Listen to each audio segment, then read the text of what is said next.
Hi, it's Wednesday. It is almost the Ides of March, the spring equinox.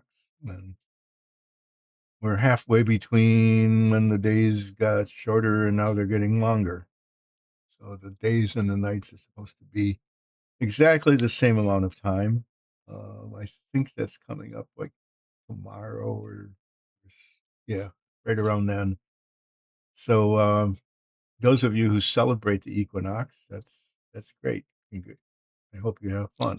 Those of you who don't care about it one way or the other, well,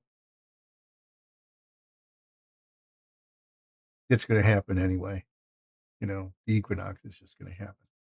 So that was good babbling, wasn't it? That was pretty sad babbling. Um, but that's what's happening this week. Is that it's happening now? I can talk about the seasons, so this might be controversial, okay? But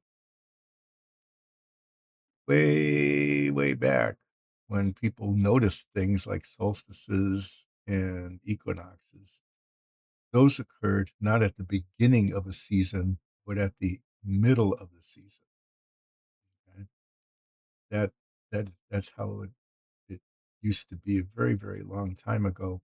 That like the spring equinox is in the middle of spring, and then the summer solstice is in the middle of the summer, and so on. Nowadays, we seem to mark them as the beginning of seasons. This is the start of spring. And it kind of feels that way. Uh, at least here, we had, a week ago, we had really warm weather. It was like 10 degrees above average, maybe 15 for just 3 or 4 days. And then it plunged, and we've got really cold weather right now. We haven't even been above freezing for 2 days, and it's snowing. But that's how March kind of is. Um, but it doesn't feel like spring has started yet. It doesn't feel like we're halfway through spring. It feels like we just barely are beginning it, at least here. On the other hand, there are people in other places, this is in the US, like on the West Coast that are having like record breaking heat, 30 to 35 degrees in Fahrenheit above normal, um, up in the 90s and hundreds already, which is unusual, even in places like the Southwest Desert. That heat bubble is slowly moving from west to east, but it's not going to come as far north as we are. So we're going to be like in the 50s, I think, on Saturday. It's going to be actually, it's going to be on Saturday, the only day within a period of a couple of weeks where it's going to be above 50 and not raining. Yeah, it's been cold and wet for a while, and it's snowing now, and it's probably going to keep snowing, and then we might even get a little freezing rain, which is always a really bad thing. And then, yeah, it's supposed to get above freezing for a couple of days. That's pretty exciting, and then not. Uh, well, that hardly used up any time at all. I've said this before. There was a time when I could start right at 10 o'clock and not do anything other than ramble on about something until almost 10:30. And now I started a couple minutes late and I rambled on about something and it's not even 10 after 9, 10, 10 after 10. Yeah, let's orient to space and time here. What you're going to do. Well, what I'm going to do today is just a lot of little bits. This is the base for the Stegosaurus. Stegosaurus sits on it like this. And I want to get this done. So I'm going to paint this today. I hope I can finish it. I'm going to start by painting the rocks, these little bits here. those are going to get painted gray, and then I'm going to put a dark wash on those a little bit later. The rest of this is going to be painted green. It looks grassy. Stegosaurus is grazing in a grassy plain. I don't know if they really had grass. I don't think they really had grass then, but it'll look grassy anyway. It's not like this is historically accurate. I don't think. I don't think the Stegosaurus actually looked like that. But, you know, maybe I nailed it. Maybe I got it. Just maybe that's what they did look like. So I'm going to do paint this gray. I have to touch this up with a little white because the primer didn't cover some splotch of something dark paint there that I got there. I'm not sure why. And then um, gray and then green. I'm just using a colored ink. I'm going to see how that works on the part that isn't gray. And then I'm going to use the light gray wash, the same wash I'm going to use on the Stegosaurus body, a light gray wash on the on everything. And then if necessary, I'll use some darker wash on the stones, just little drops of it. So I'm going to start with that, even though that's not the highest priority sort of thing. It is in terms of timing, because I have to wait for the gray to dry, which doesn't take very long before painting the rest of it. The other thing I need to do, and I'll probably get around to it in a little bit, is I need to clean up the white stripe on the car body. There are places, unfortunately, but sort of expected, where the blue paint got under the tape and the edges aren't really clean. So I'm going to try to clean those up as much as I can. I had some success on Monday scraping off the blue paint, but leaving the white intact. Okay, I did that on just a couple of little spots. And I'm going to try that technique again today with X-Acto knife and some extremely fine sandpaper. But first, let's get on with this. I'm going to take these off. Let's see up close, sort of. I'm just using this gray. It's called neutral gray. If something doesn't sound boring, I mean, in addition to me, if something is even more boring than me or sounds more boring than me, it would be a paint called neutral gray.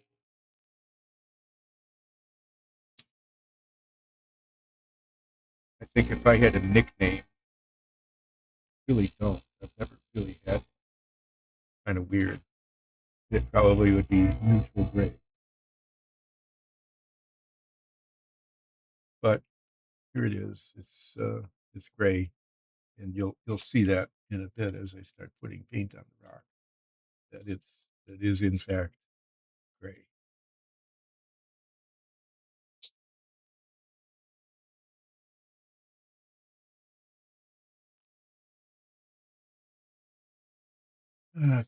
Well, these aren't, you know, I want to be kind of careful with this and just get it up to the edges and not terribly much over the edge.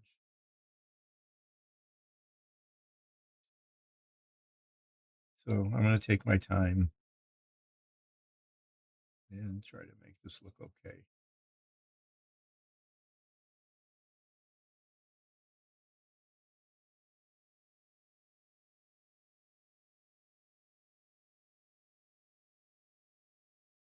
And if I take my time, then I'll use up more time and eventually use up the time for the stream altogether, and then stop and do something else.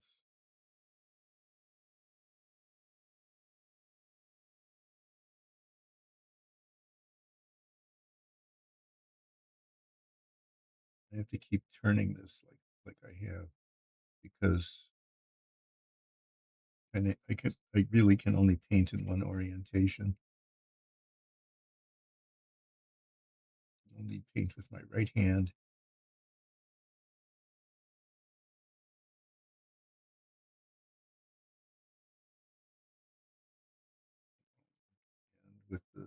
edge I'm trying to paint on the top like that. This is what will make the next step on the GT350 very, challenging.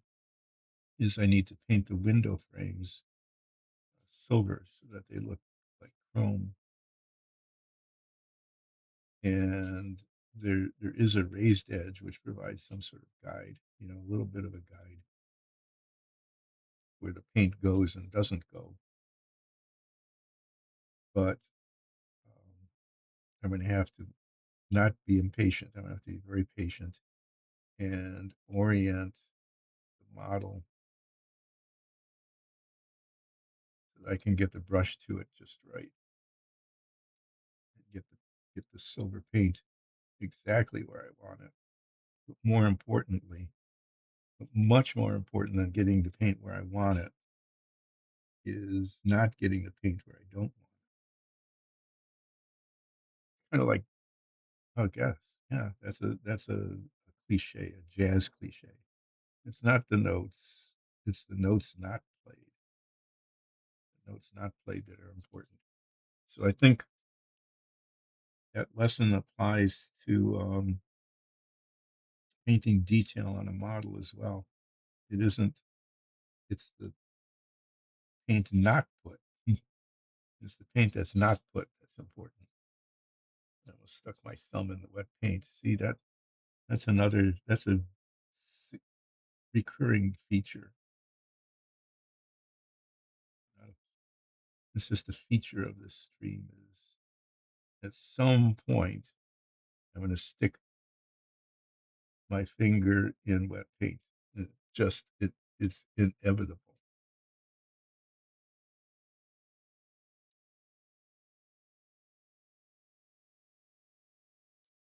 As I said, this paint dries really quickly, so probably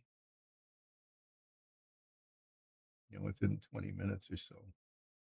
No more than a half hour. That would be the most. I'll be able to paint the green.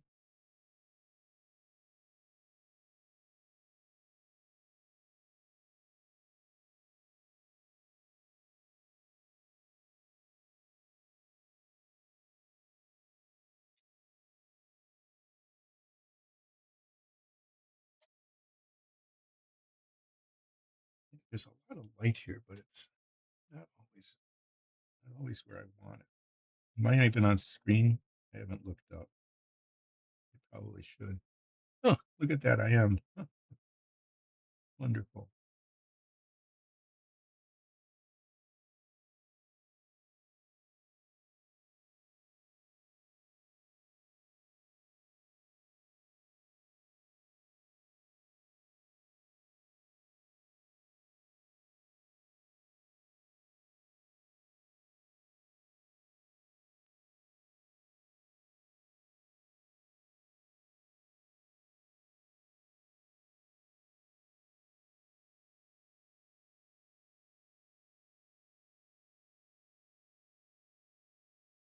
Paint is starting to. Oh, okay. Well, once again, exactly plan ahead did I know. Use the paper towel. Oh, went through a whole roll of. Somebody else must have been using the paper towels because there was like a third of a roll. Yeah, a little less than half. There was a little less than a half a roll here a week or so ago. And now it's practically gone. There's maybe one sheet left.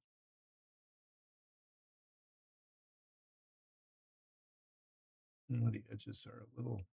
The paint is kind of seeping into the texture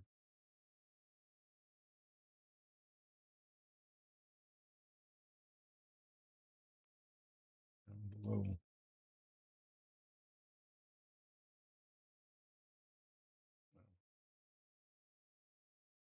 this is going to be under the Stegosaurus, so not not the most visible part of this kit. Not sure why there's even rocks here. Why not, right?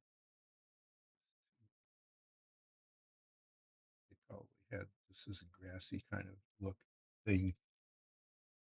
I said, oh, well, this would look a lot better if there were some protuberances breaking up what looks like a grassy plain. I am pretty sure, not positive, but you know, probably more than 50% sure.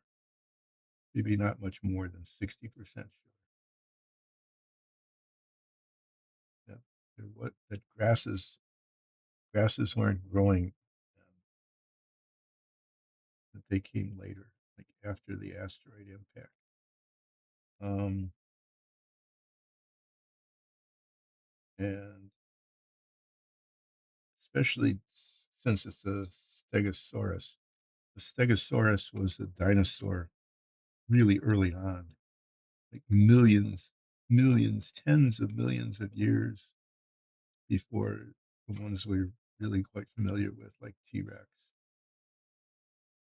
So I don't T Rex never met a Stegosaurus because they were gone for tens of millions of years. That timeline is sometimes, for me anyway, and it might be for you, the timeline of the dinosaurs really is, it's hard to get a grasp on it because they were around for like 100 million years in one form or another, and tens of millions of years. And during that time, different kinds of dinosaurs came and went. We tend to think of all the dinosaurs we see as being around at the same time. You go to a museum and you see skeletons of maybe anywhere from two to a dozen dinosaurs, and you think, oh yeah, all these guys, they were just hanging around at the same time. But it wasn't like that at all.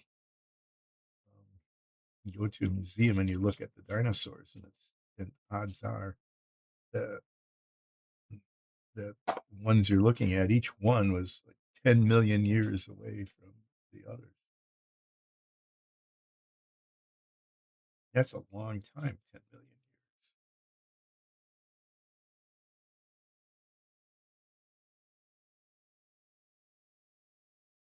So let me ramble on about something else. Since I said a million, okay, I'm trying to fill the time here with nonsense. And I haven't been very good at it lately. I just haven't been able to come up with good nonsense. Um, but this is working.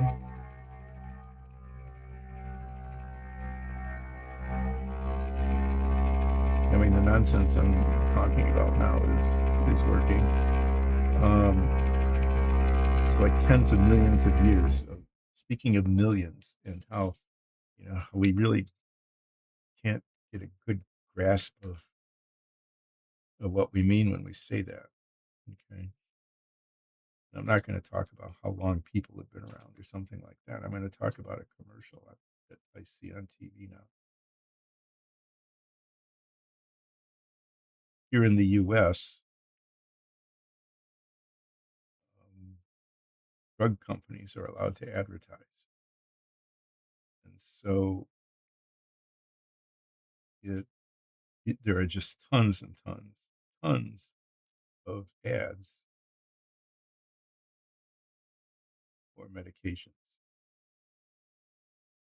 sometimes for illnesses that are actually quite rare, but I'll advertise anyway. Um, I just wanted to cover up that gray spot, and this will be a little lighter patch, but I tried to feather it in here so that it isn't real obvious. I wanted nice clean lines on the rocks, but I want no line here for the cover up I did. Yeah, so I mean, tens of millions of years is a long time, but there's this commercial for one of the drugs, and as I said, there's lots of drug commercials here in the U.S., mostly for illnesses that are relatively uncommon. I'm not sure why they focus their ads on specific things that are relative. I mean, it's not a huge audience. I'm not sure what they're targeting and how.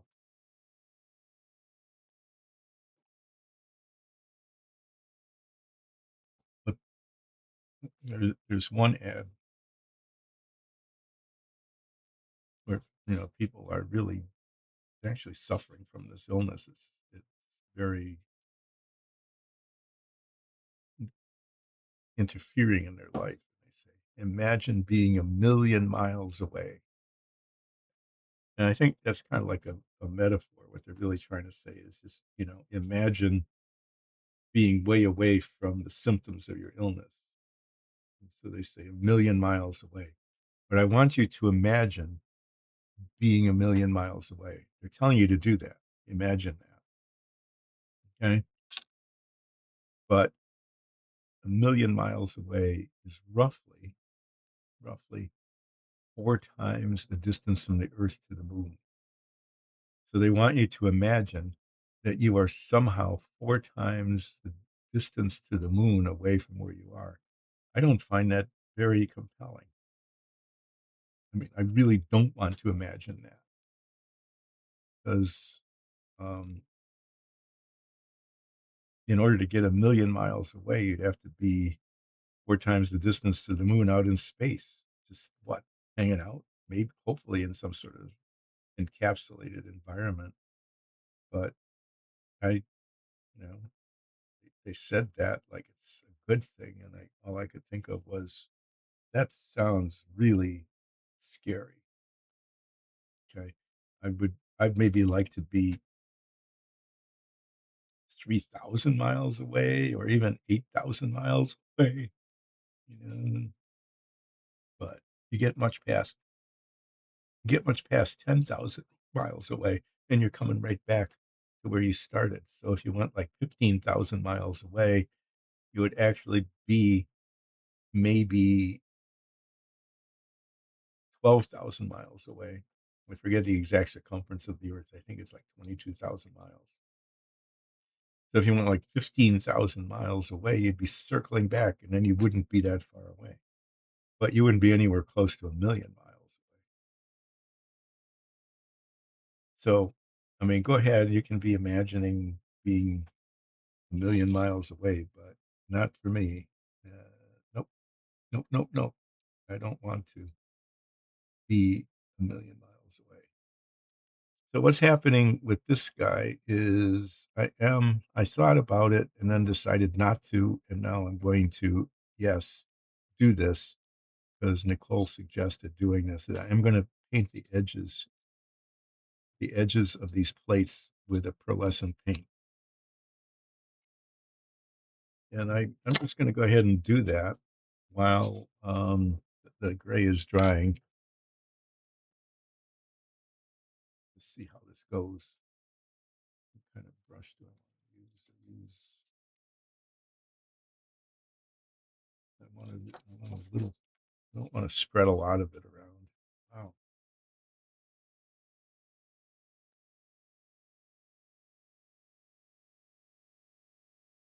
This is fairly translucent paint. It's almost more like a wash.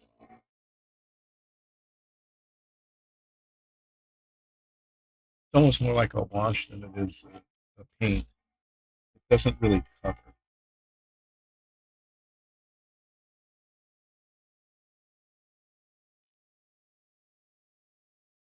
It's it's also really thick. It's gel-like paint.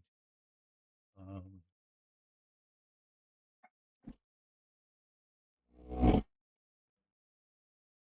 Test cap with 3 different pearlescents on the red, and this one, some of them were just really, they were just too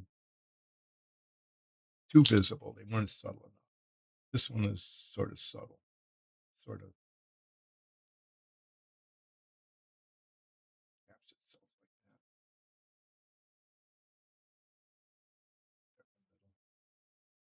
that. So I always try to get a little bit out, but then I end up with a big jelly-like blob of paint like that. But you can see it,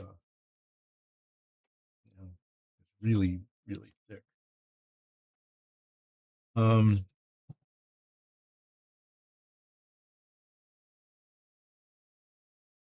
I just want little bits of this pretty much right along the edges.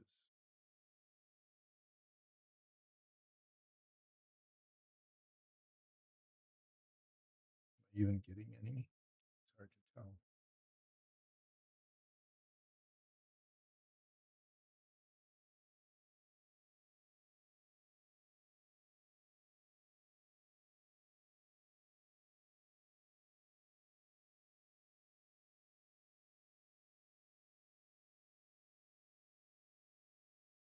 I have to do this.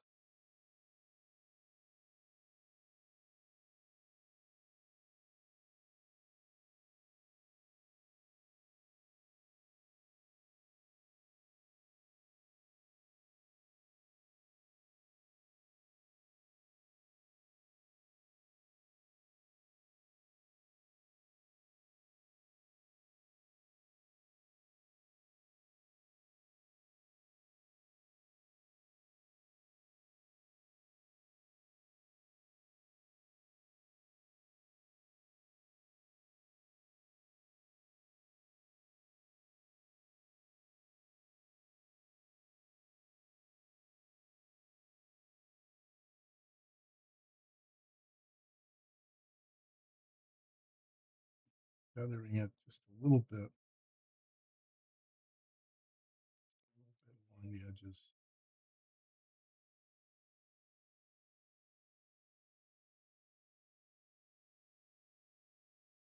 I want to get the right whole edge. I guess I should do the insides of these, I guess.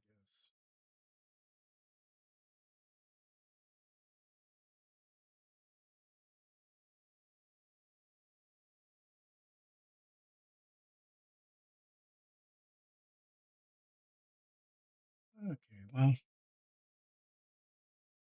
I don't know if this is going to look good or look stupid, but it's too late now. It's happening. It just makes them glisten a little bit. You can see there's just a little shininess on the edges of the plates. So after this sets for a bit,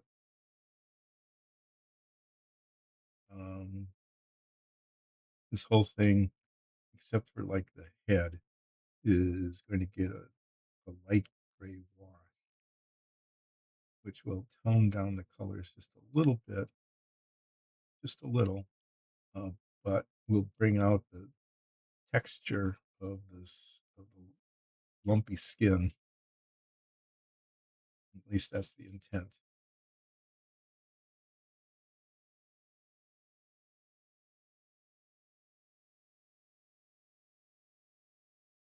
And as anybody who has watched this before knows that the intent and the result are sometimes not the same. Like I'm going to try to do this. Let's all find out together what happens.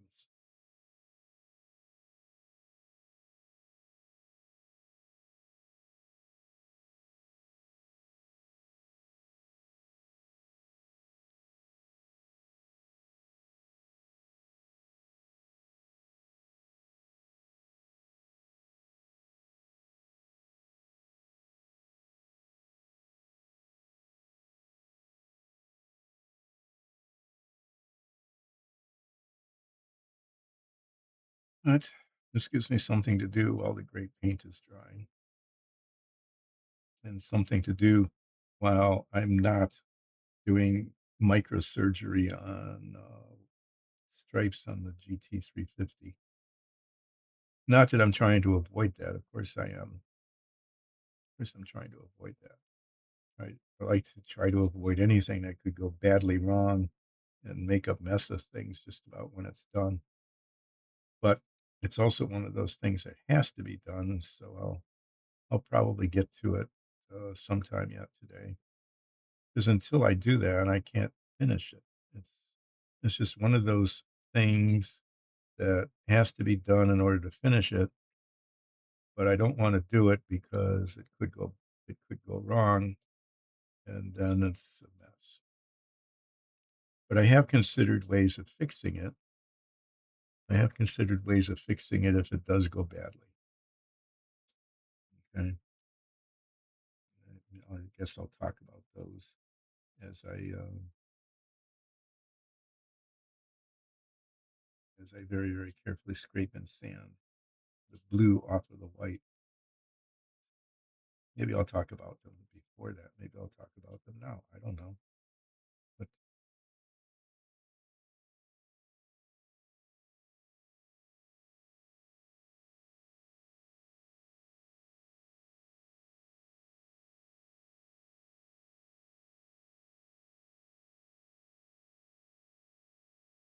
so of course, you know, because all we get are bones, and well, that's another thing about fossil hunting. When it first happened, all the people cared about were the bones, and so they would dig up the bones and everything else. All the all the material around the bones would just be thrown away. But now I need a touch of blue there.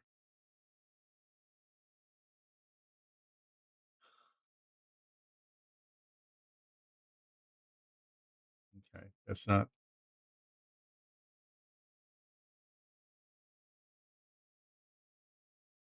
I'm just picking up tiny little flaws that I didn't notice before.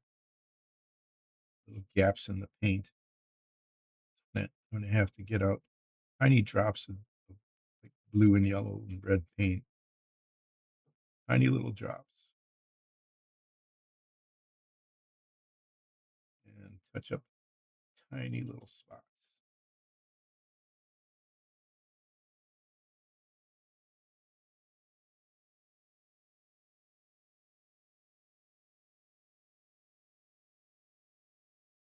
Don't look good. There's a spot there, spot here, where the speed paint didn't quite cover. It's one thing to have, the wrong color. It's another thing to have no color at all. Those are the flaws that really show. Looking around and say, "What's that white spot? What white spot? There shouldn't be a white spot. Why is there a white spot? I don't know, but there's a white spot." Okay, that's why I do the sigh. Guess I'll try to do something about the white spot.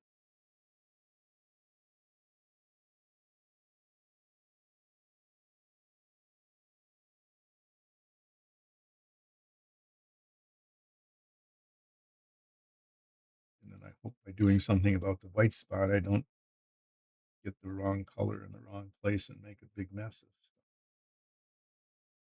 That happens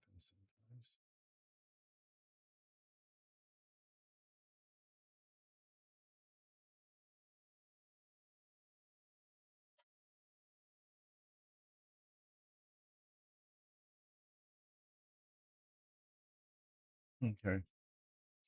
Now,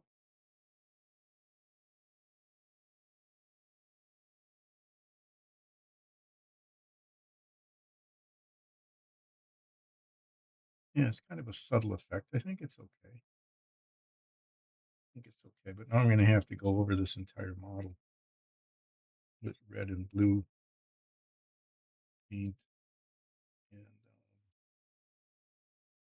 identify places that have white spots.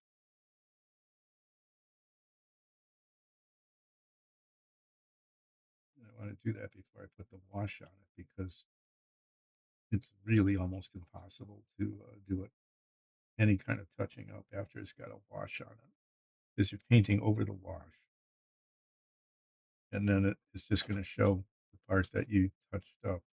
If you do it on the base coat, it's pretty invisible. But if you do it over the wash, then it's really highly visible, and I don't want it to be highly visible.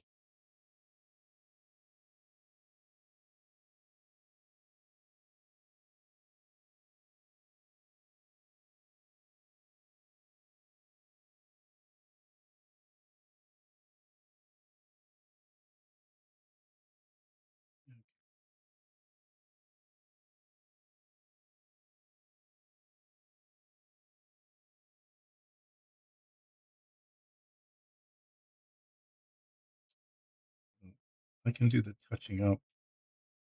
I don't have to wait for this to dry because I'm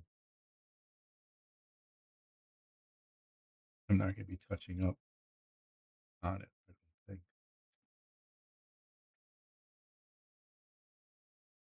Go around and see if I can find the spot. Okay, well if the light catches it just right, you can see the shininess of the pearlescent paint. I think it looks okay.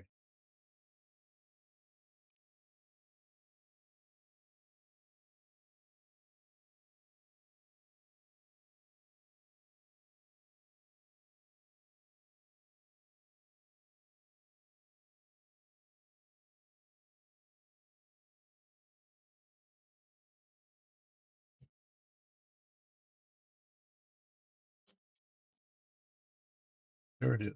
Now I've got a giant blob of useless fluorescent scarlet paint sitting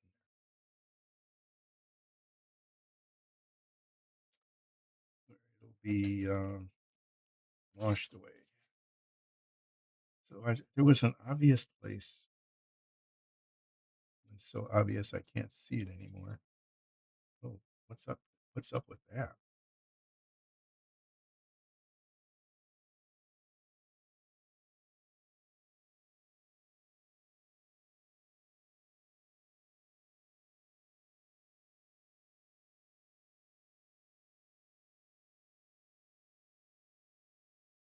Doesn't cover that well, but it covered that. It was a spot that hadn't been painted at all.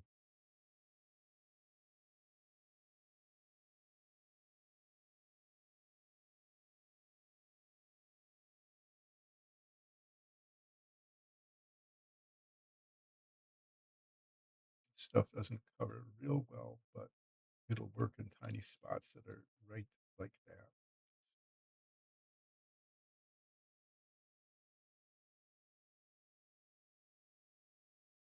It's like down at the base of something.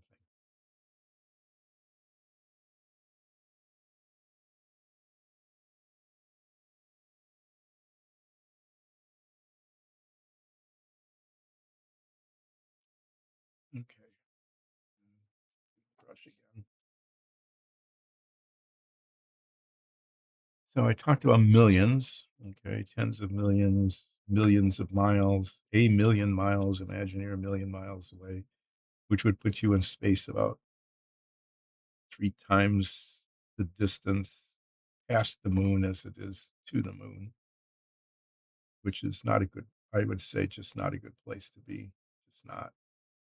So that ad, that ad for me was very ineffective because I do not want to imagine being a million miles away. Absolutely not. It just, it would just be bad. I'm not, I'm not seeing, I'm not seeing the spots that needed touching up that I saw before. I don't know what to make of that, really.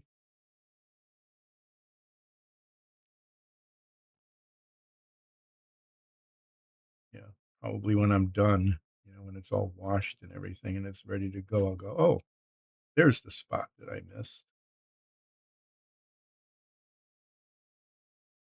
but I'm not seeing it now.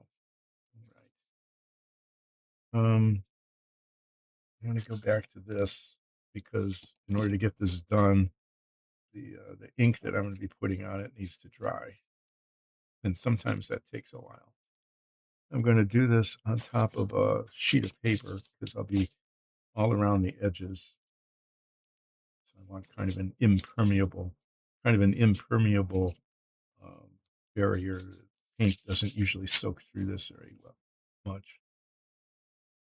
And I want a big brush.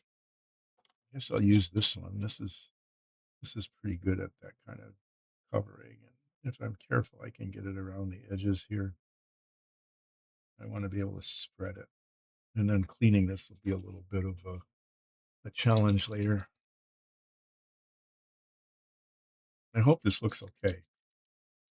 I tested it on paper, and this worked better than the speed paint, which was really bright. This is a little more gray than the speed paint and way more translucent, transparent almost.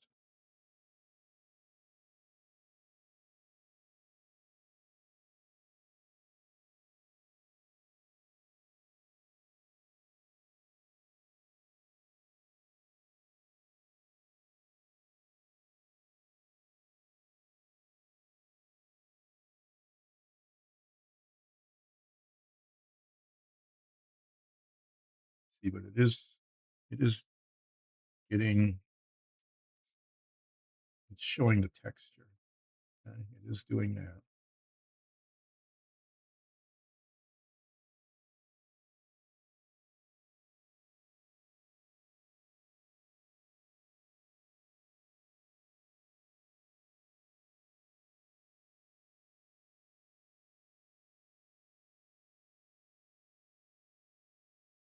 Quite a lot of surface area here.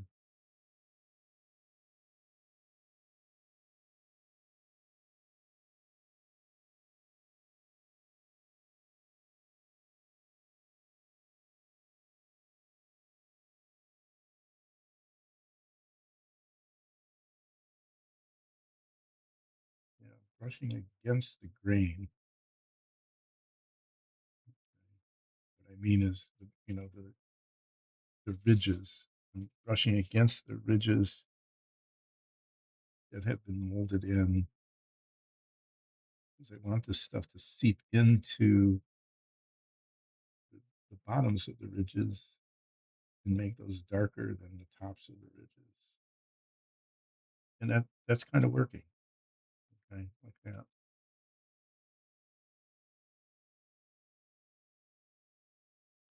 I'd say this is going kind of okay.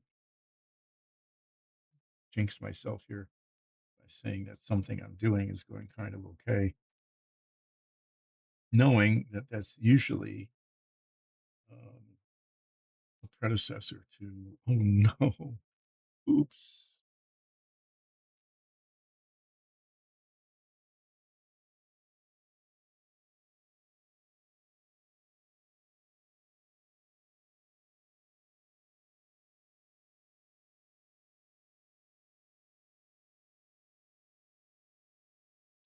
But it looks okay, and I'm kind of glad I did this. It's a decent color. It's a little bit of yellow in it. That's good. I want a slightly a yellowish green as opposed to a bluish green. Okay? Green can kind of go between those. Green with a bluish tone as opposed to green with a yellowish tone.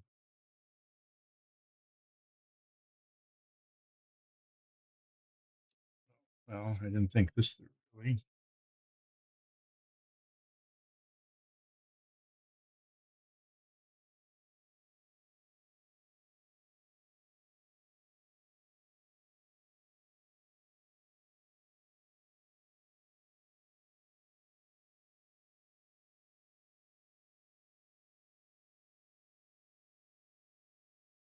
Should have done that first.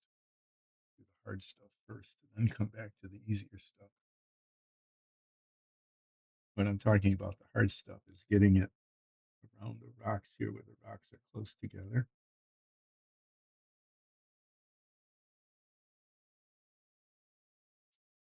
Yeah, I can't. Oh yeah, I want to rotate it, right? But in order to rotate it, I'd have to intentionally stick, and I don't. I mean, it's bad enough when I unintentionally stick my fingers into the paint, but I would have to intentionally stick my fingers into the paint. No, I don't want to do that.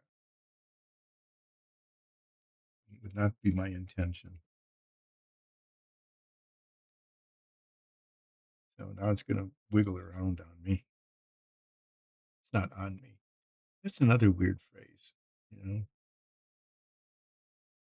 going to do it on me? No, it's not. I mean, it's not on me for me. It's going to wiggle around for me. That doesn't really make sense either. That it kind of implies that it's something I want. You're going to do it for me, on behalf of me.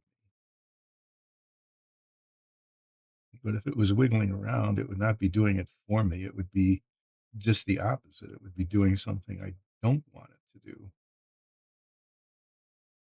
So it wouldn't be for me. It wouldn't be on behalf of me. It would be to spite me. Yeah, that's a better way to say it. It would wiggle around to spite me. Hmm. Not despite. That would be that would mean it would wiggle around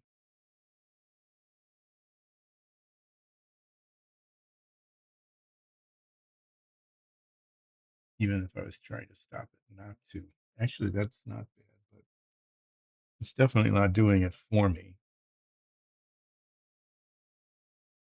Um, I think that I think this is working okay. I think it looks pretty good. Okay. And then the remaining question is, should I give it a gray wash or not? I'm thinking not. I'm thinking of just leaving it. That the color is just fine, kind of the way it is. Well, I painted that spot. I tried to cover it up and it uncovered. It looked like it was quite white, but we bled through maybe. This looks like it's going to take some time to dry. That's another phrase. That's a stupid thing to say. It just is. It's going to take some time. Of course, it's going to take some time. You know, how much time? I don't know. Sometime. Sometime. It could be like a microsecond. That's sometime. It could be hours. That's sometime. But we use the phrase like we know what it means. That it will take a little longer than you would like. Okay. So that will take some time.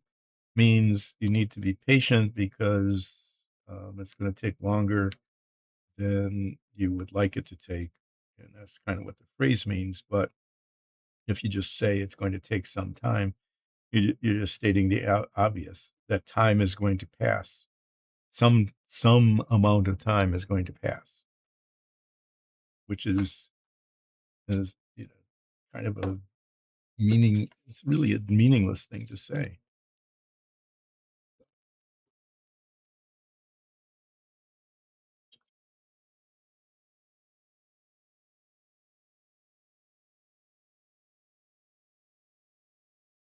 That's kind of a meaningful sound. Duh. You know,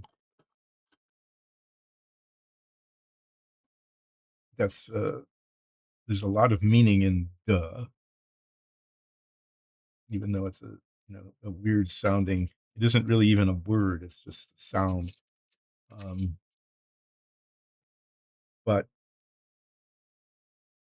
it's kind of a sarcastic, contemptuous way of saying it is so obvious. It is this really, really obvious. And sometimes it's used to, when you're saying it to somebody who you believe has missed the obvious. I'm just tearing this off so I can move this up out of the way and get the Stegosaurus back here. Um, so I'm going to approve of duh. Like really, how could you? Of course it is. Of course it is. How would you not know that? That's just so it's totally obvious.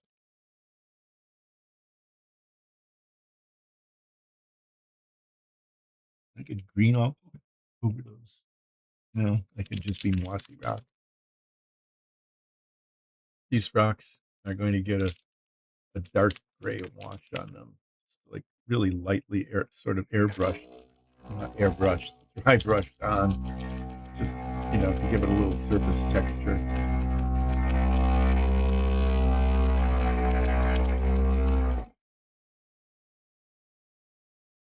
I'm doing the gray wash on the Stegosaurus now.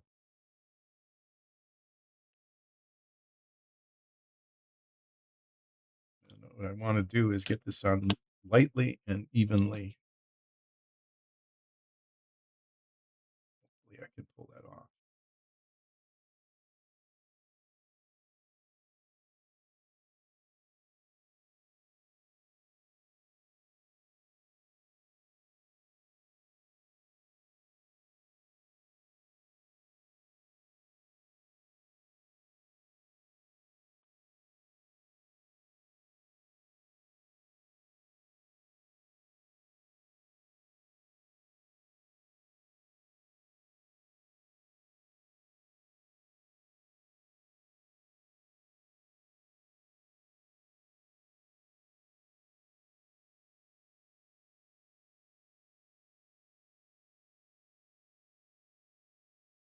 Of course, I have no way to hold this now.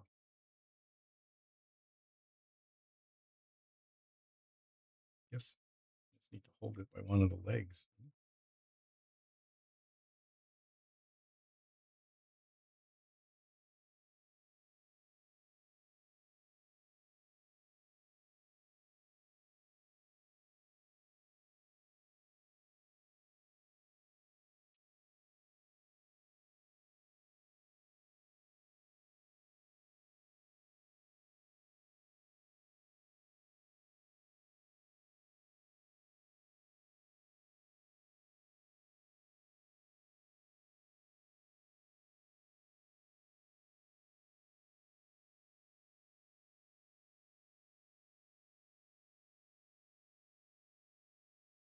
Yeah, you can hardly see it, but what it does is it tones down the brightness of the colors just a little bit, and it brings out the texture of the skin just a little bit.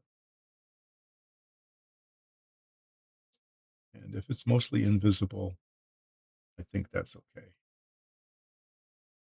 It means that if you can't really see it, it doesn't mess it up. And sometimes just not messing something up,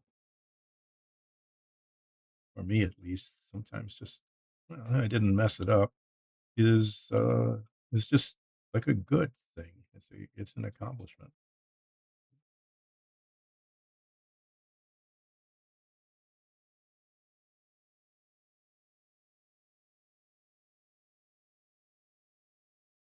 So at the moment, um,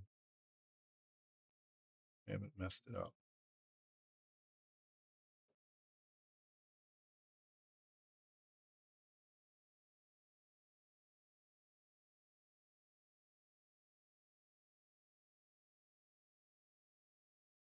Okay. Well, I'm just not going to play with it any more than I have.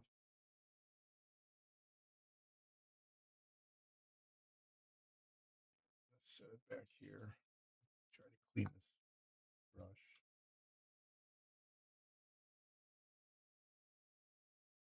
And then I'm going to get the dark gray wash out.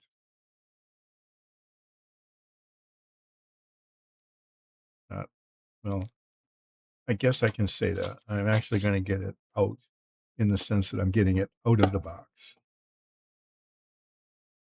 Okay, so in this case, it's appropriate for me to say, "Get it out." That's what I'm doing. I'm getting it out of the box.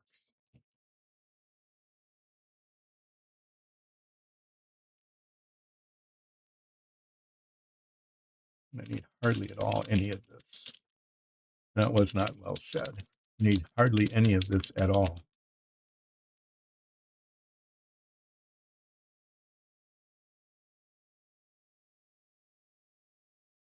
That'll be more than enough.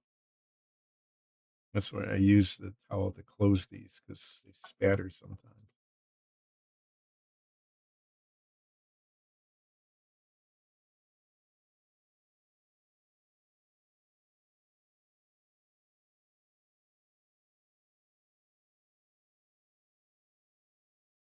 I want this to be unevenly applied. I want it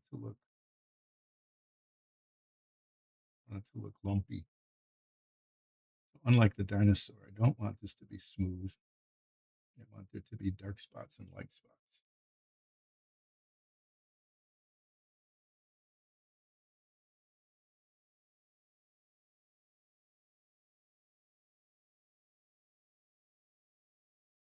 Smooth. I didn't mean smooth. I meant even. Words. And you think about the words that you're using, and it's like, what does that really mean? Hardly ever.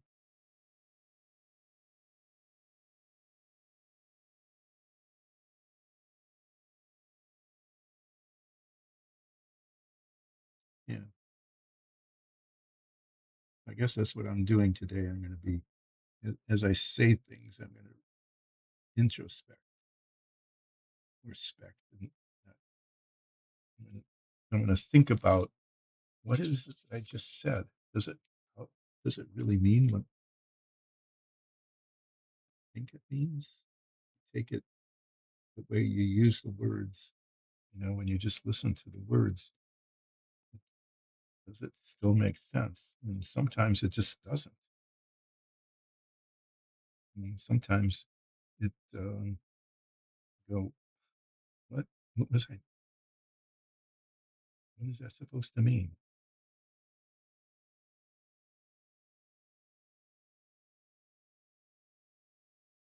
Okay, well that's not bad. This stuff takes quite a while to dry. It takes some time. It takes a lot of time, I mean, compared to the regular acrylic paints. This can take much longer to dry. So I'm going to let it set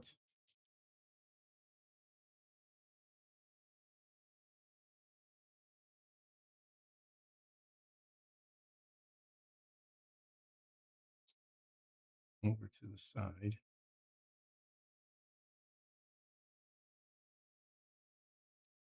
And then after this has dried and the wash on the dyno has dried, I'm going to rubber cement it onto the I rubber cement the dinosaur onto the stand. And then it will become a gift. It'll be a gift to Nicole because Stegosauruses are her favorite. Stegosaurus is her favorite dino. She's the one who said paint it to look, bright like a macaw.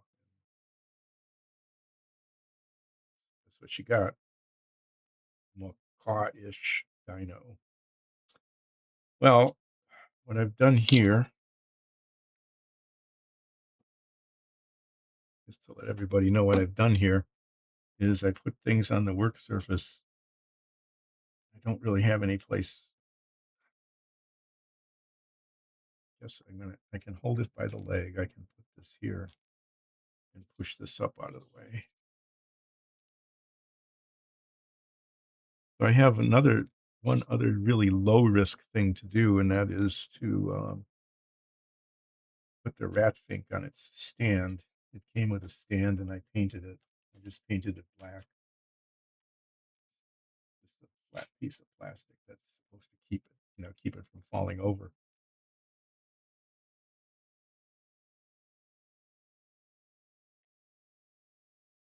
And I'll do that in a bit. I'm gonna pull the car out and take a look at just how bad is the situation here and what can I do about it. This isn't too bad here.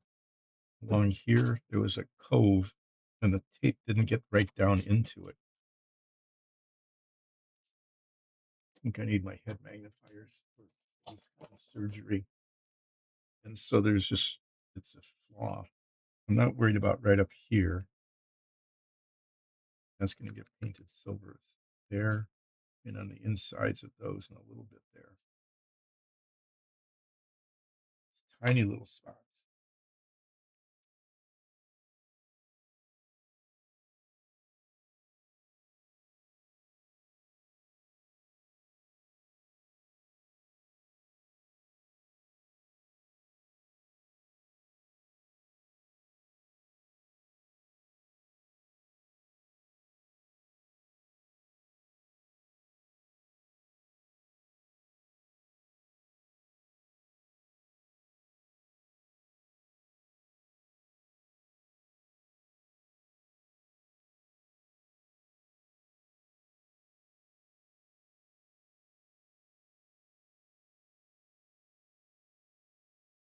Yeah, going silent here as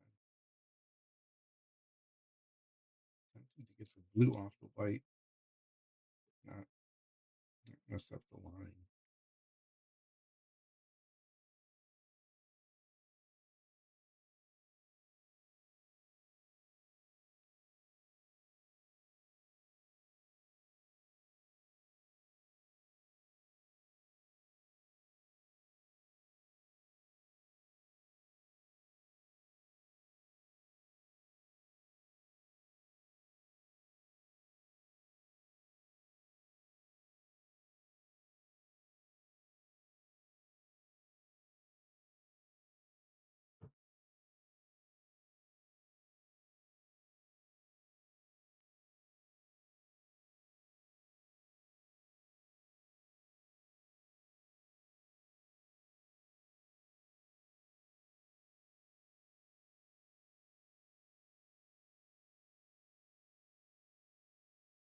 Okay, that's much better.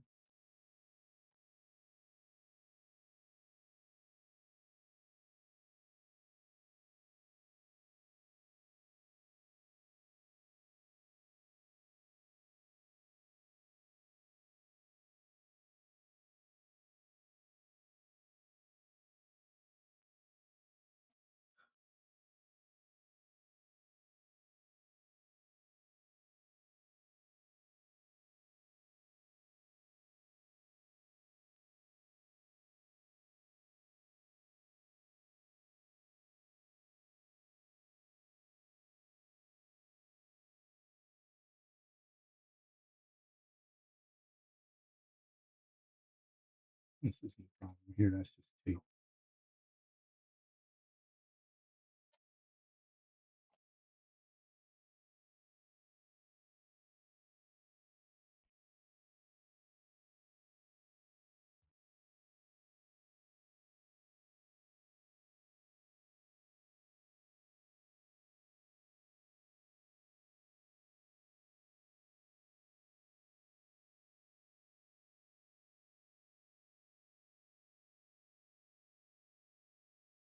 Put some stuff down here.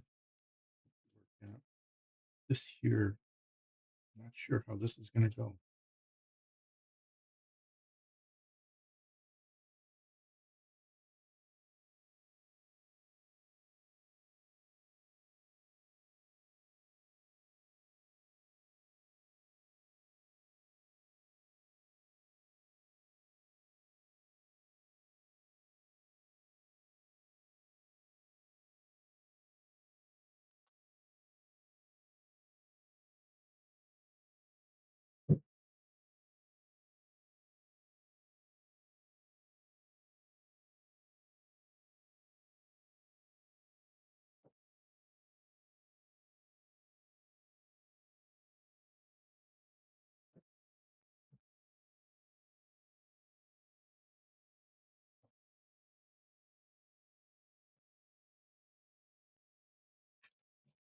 thinking I'm going to actually try this. I'm not sure how it's going to work.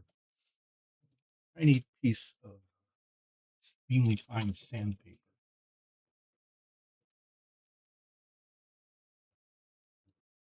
Key is to get. That doesn't cut well, does it? No, not at all.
Well, getting better.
Mm-hmm. Sorry for going silent. I'm just working on getting blue paint off of white here. And it's just really delicate work. It's like somebody painted over Van Gogh, right? And you're trying to restore it. That's my analogy.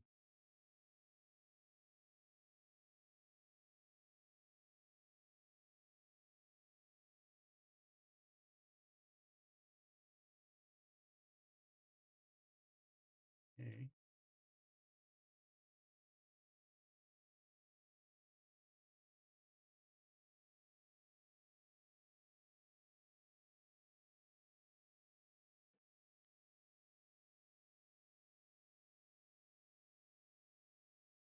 It's not too bad. The line isn't perfect.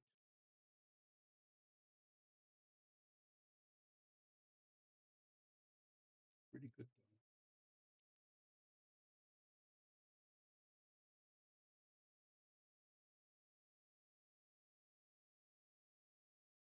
I need to do it to the other side. The other side isn't quite as messy as this side was, but it's still messy.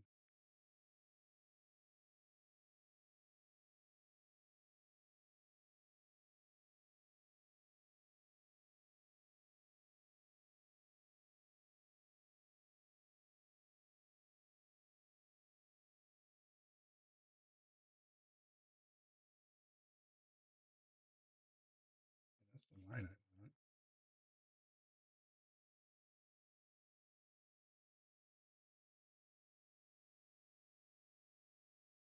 Get this in there.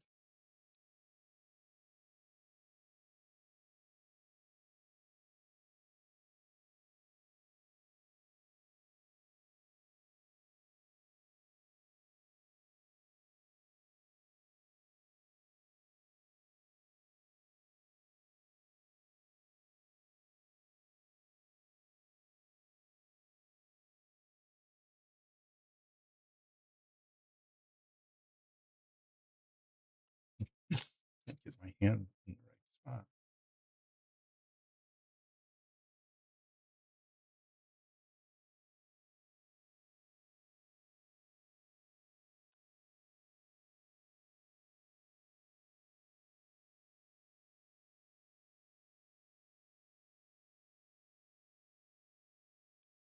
Do that.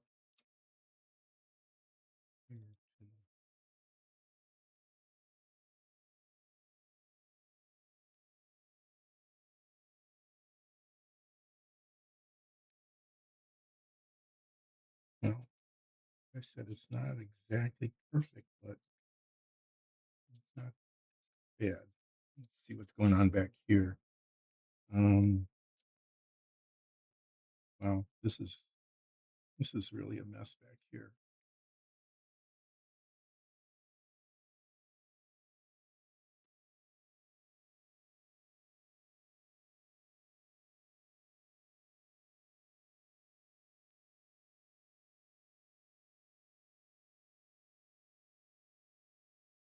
Just the places where there was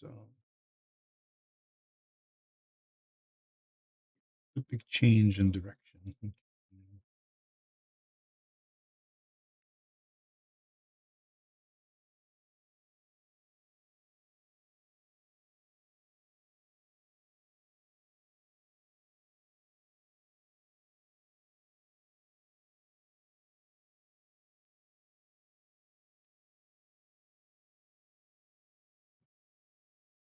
Well, this technique works, and then I can scrape the blue paint off of the white. It's pretty tedious,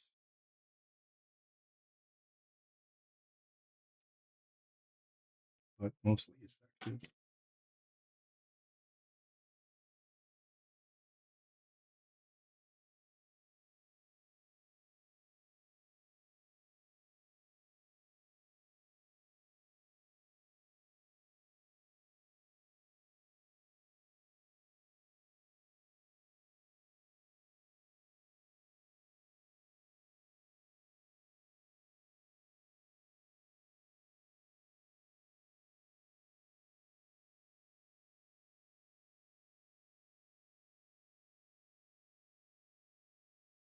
And so it would have been much better if the paint hadn't leaked under the tape.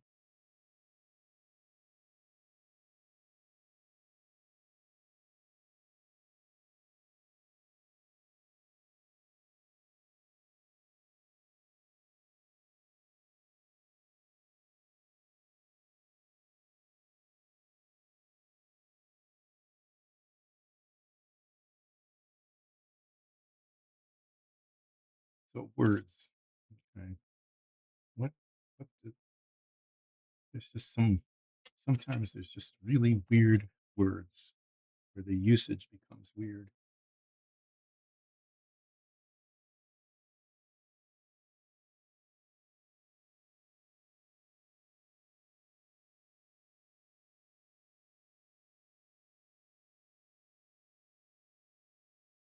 And I could probably think of more to talk about there, but no, this is requiring quite a lot of focus.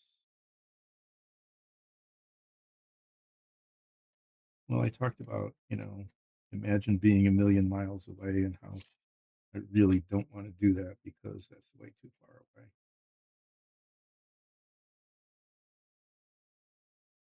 Out there in translunar space, it's the moon. That's a long way away from anything pleasant. You make it sound like, oh, imagine being a million miles away, like that's a good thing, but nope, no food, no water, no oxygen.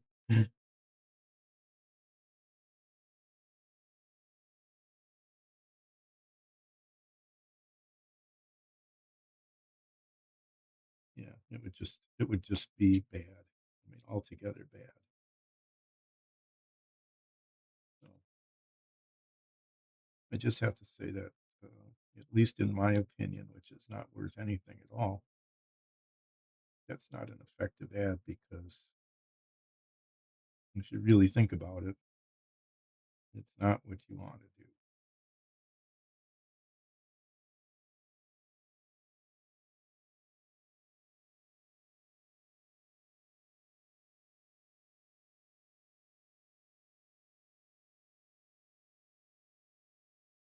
I'm going to do this for a while, and then I'm going to stop for a while because it's kind of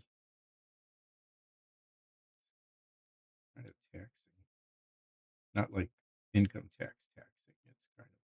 It's just difficult.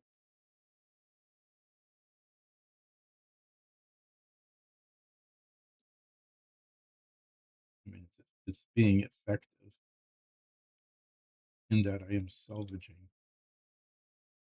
stripes here. I'm also starting to get a little bit impatient. That generally means something bad can happen very suddenly,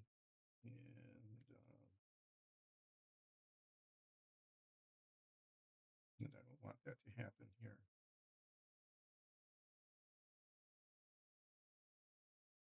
I don't want something bad to happen here.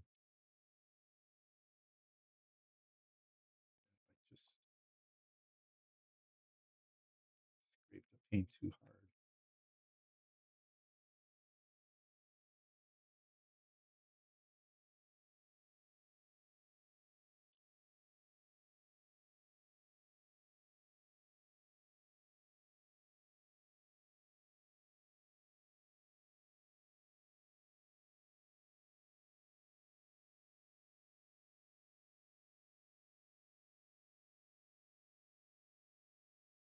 Somewhere in here, I think that's where the bumper goes. I should test fit that to see just how much I need to do here.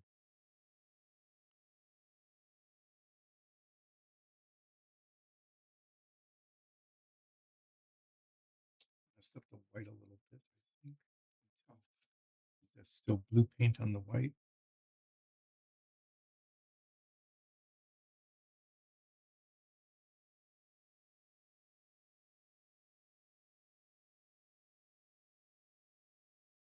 Now let me get the rear bumper out. Make sure it's this.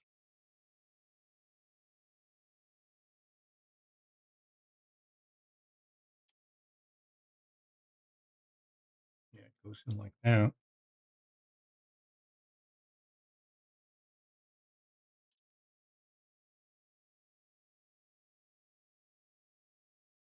It's supposed to fit up right up against there.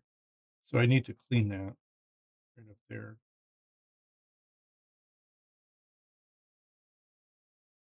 Okay. Well, that tells me what I needed to know.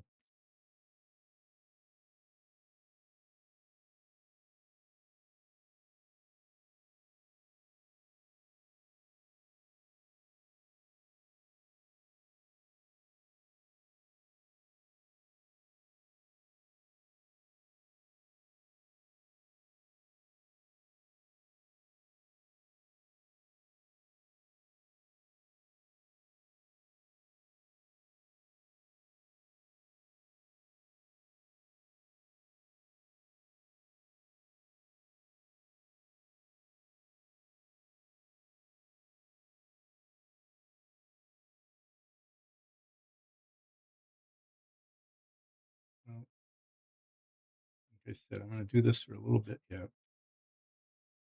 And then I'm going to go back to the Stegosaurus and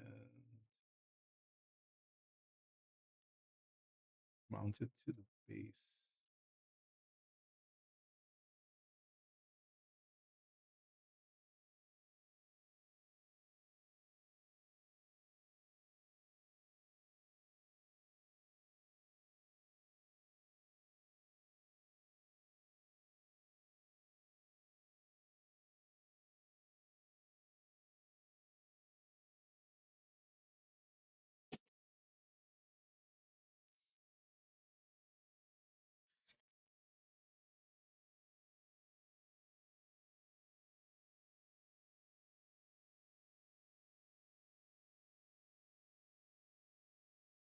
really fine sandpaper actually works pretty well.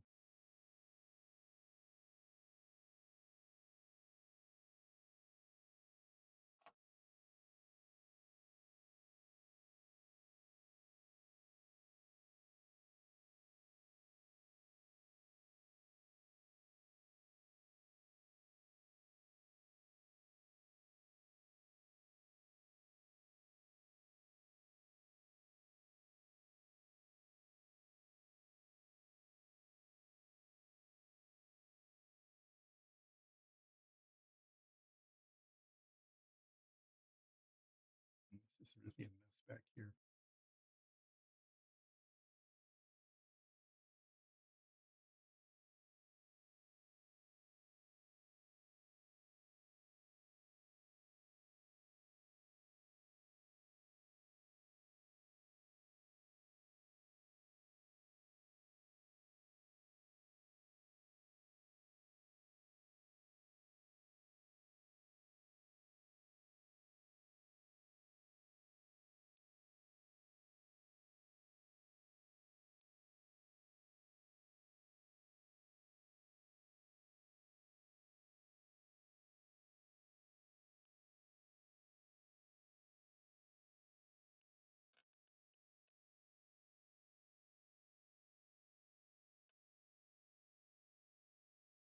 I think the license plate detail goes on here in this spot here.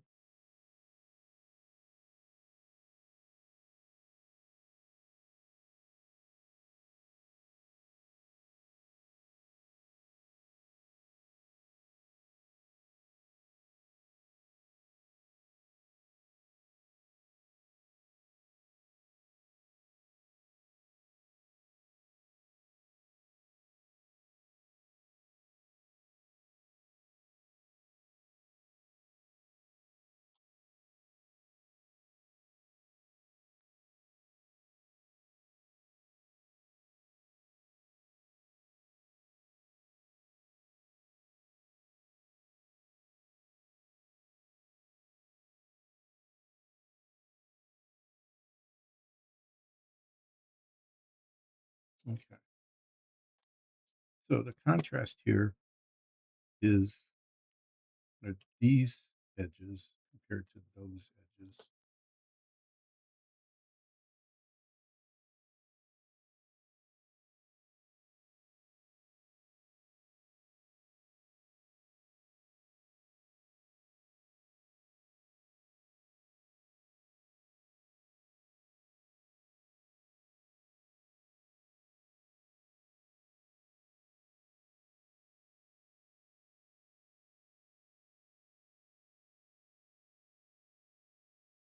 Um, yeah, this side compared to that side, for example, and this side compared to that side, and it's definitely better. Um, yeah, well, I'm gonna just keep doing this for a little while.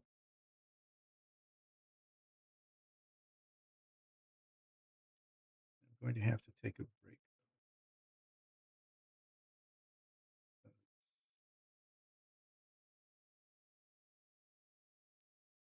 Uh, I need to take a little break because I need to do that.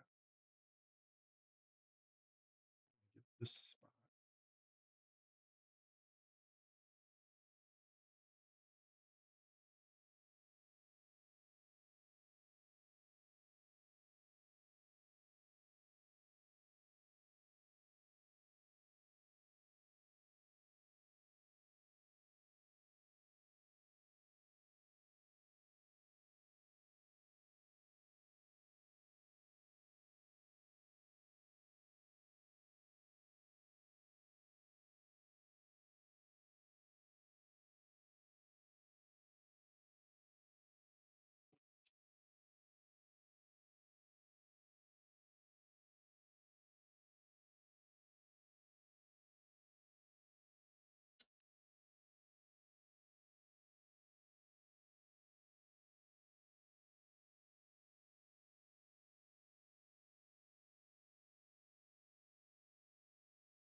resting my finger on the sharp blade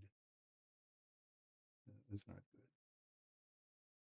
I'm not putting much pressure on it, but really close to just cutting my finger, which that would put it that would put a damper on things. Now that's a phrase that kind of makes sense. You say put a damper on something. You think what? Make it wet? No, but a damper is part of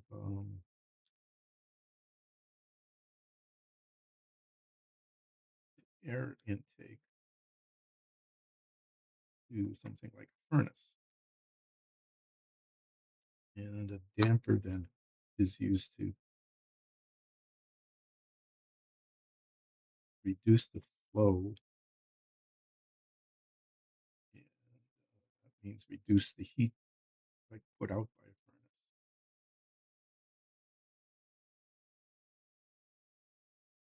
So to put a damper on something means to slow it down and maybe even stop it.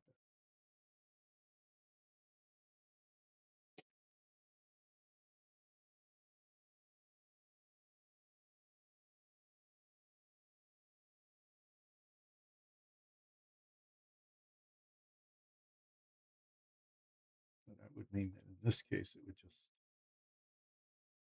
stop something,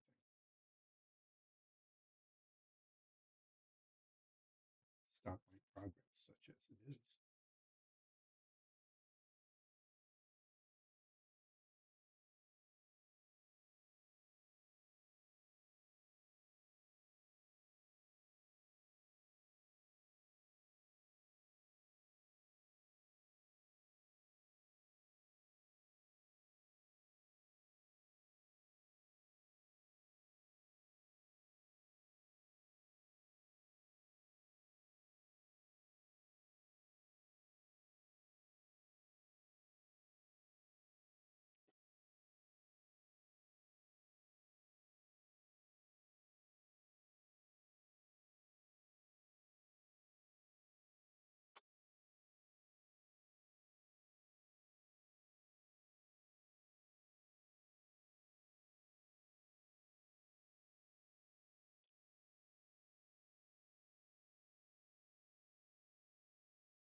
I'm not really on camera, am I? Okay. Oh, there.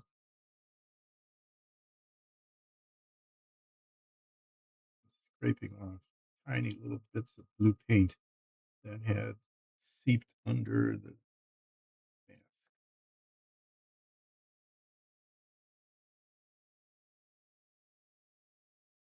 Doing it very slowly and carefully so that I don't mar, at least not very much, the white underneath.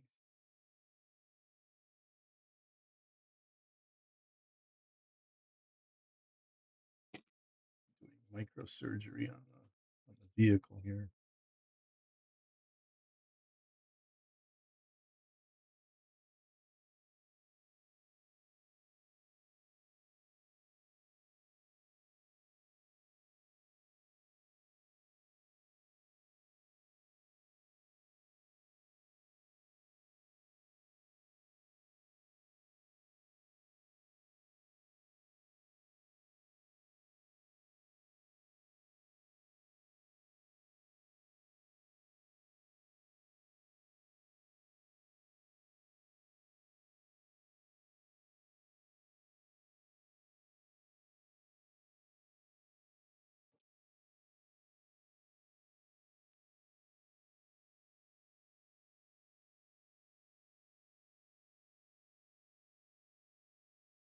This is 1500 grit memory clause. Just getting the last, hopefully, it should be the last remnants, the last little remnants of the blue paint there.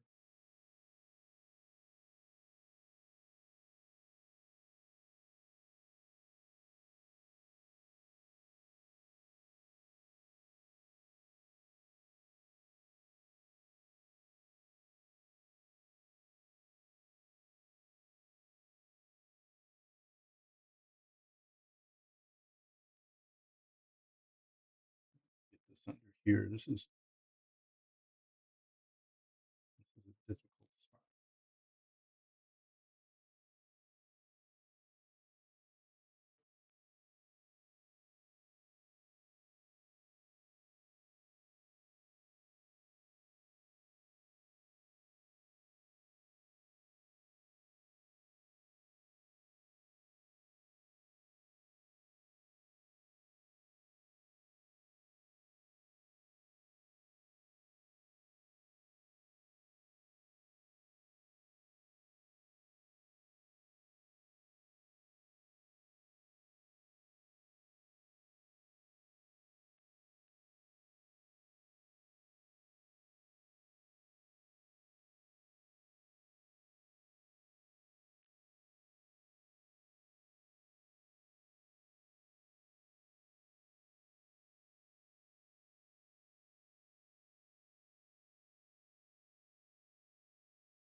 It's right there. There's this little bit of blueness. Just not giving up.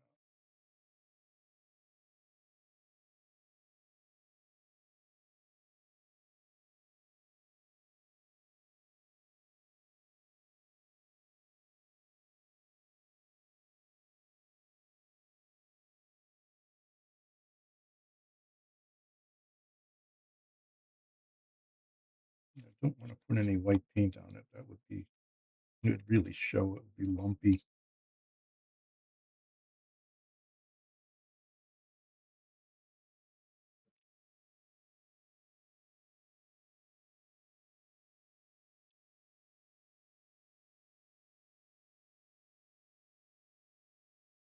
That's pretty decent.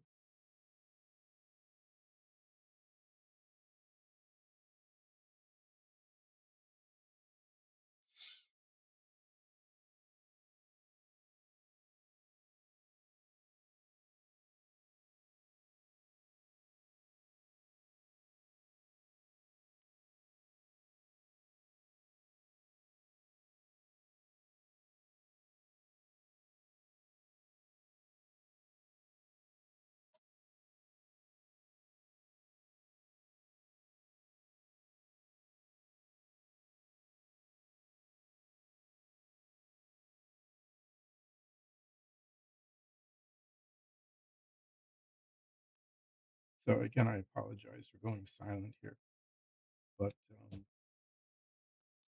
you know how it is, and I'm doing really fine kind of detail work. How I just can't talk and scrape at the same time, I guess.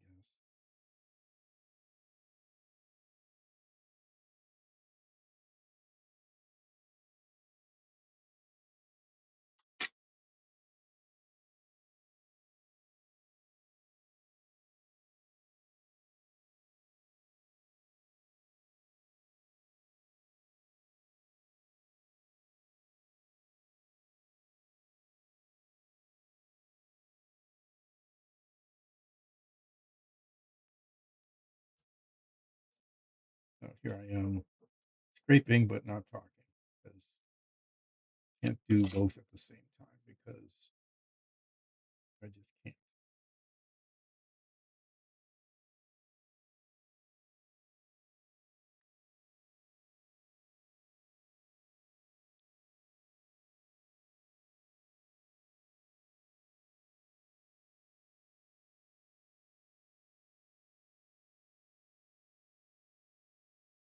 Should have taken some before and afters on this because it's much better after than it was before. Not perfect, but it's not bad. Sometimes not bad. Sometimes not bad is good. You know, sometimes not bad is enough. It's not bad.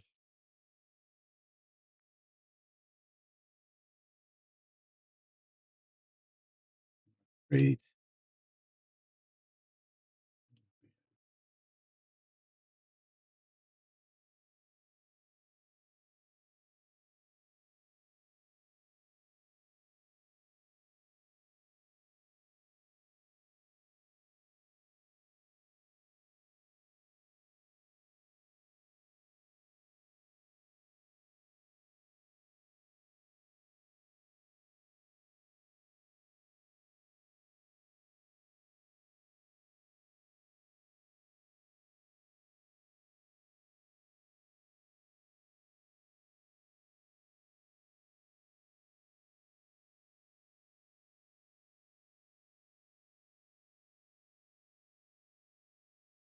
Can't quite get this right here.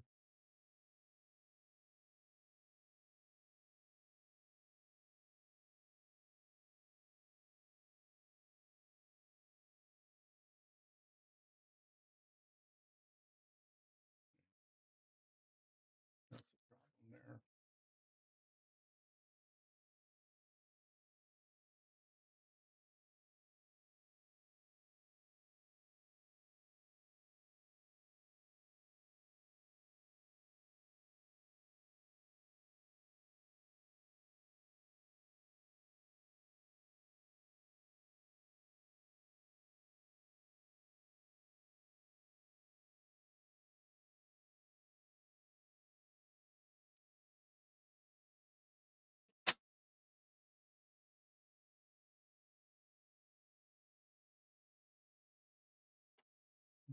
Trying to get this at the right angle to actually make a difference here.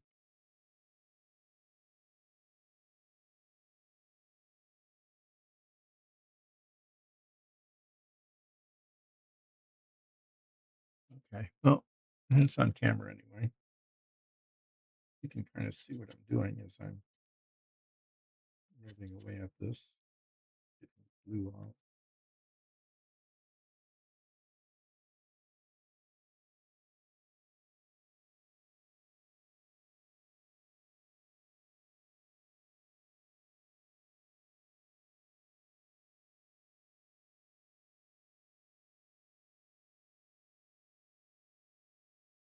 So a license plate goes in here, but I'm not sure exactly how much it's going to cover. Guess I could. I'm going to reach over and sorry, I was doing pretty well talking about miles and millions and things like that, but then just stopped, right? It just stopped.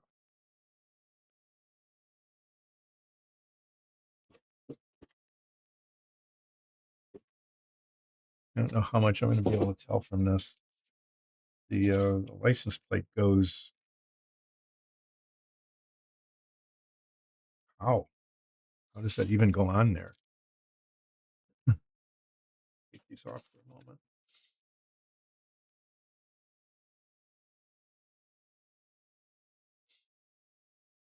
So these are the license plates. They say Shelby.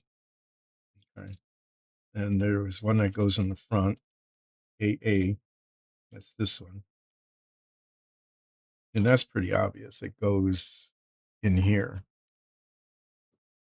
in this space. Okay. One in the back,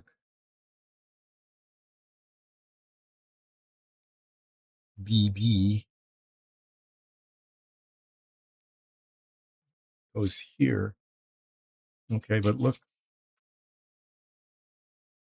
I mean, it can't.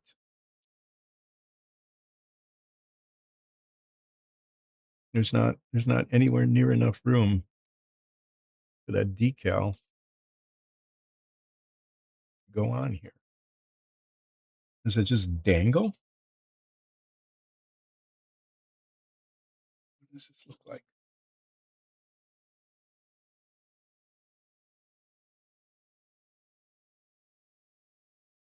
It's supposed to go down straight, but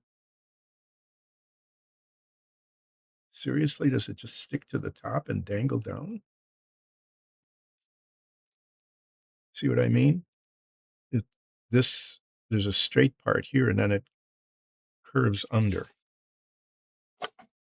Okay, and you see that?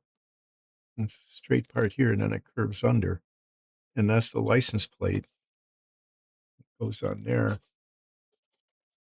But this isn't curved down. So it's just the decal just dangles. I I am baffled by that. I don't know how that's supposed to work. Um,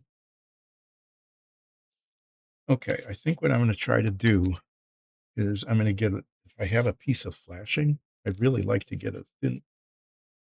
I'd like to back the decal, put the decal onto a flat piece of extremely thin plastic, and adhere that there. And maybe I can do that. I'm going to stop working on this right now. Now that I discovered a mystery of, of a thing. Um,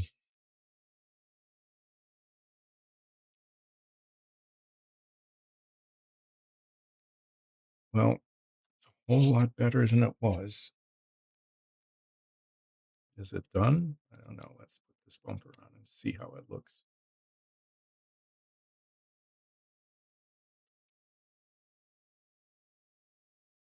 There's still some there, right there.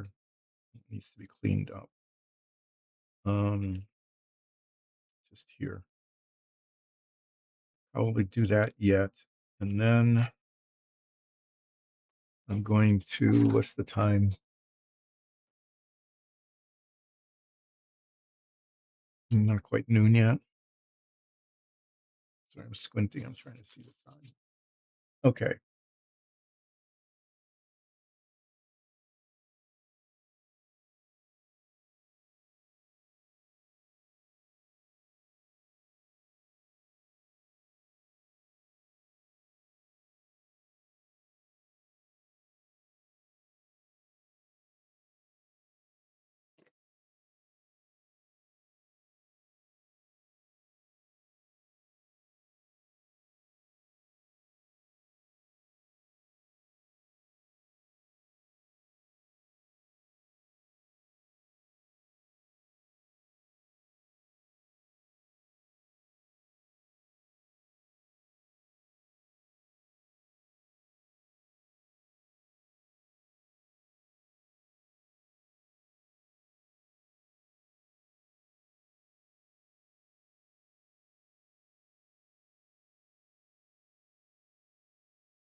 I'll probably go over this whole thing like one more time before I declare it done. But I have to say that I didn't get it 100%, but I got it probably close to 90. I think I got a solid B on cleaning up the spray over.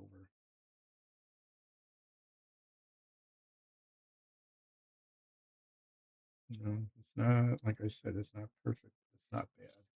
I'm going to set this aside, cover it up. The front is a mess as well. I'll have to take care of that. But what I want to do is I keep all this old sprues, right? Thinking, well, maybe this will be useful. And there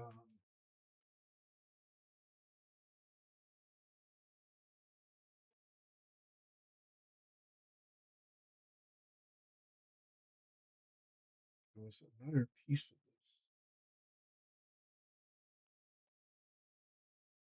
Sorry, I'm knocking stuff on the floor and bouncing stuff around. Where did I put it all? I put it back in the box.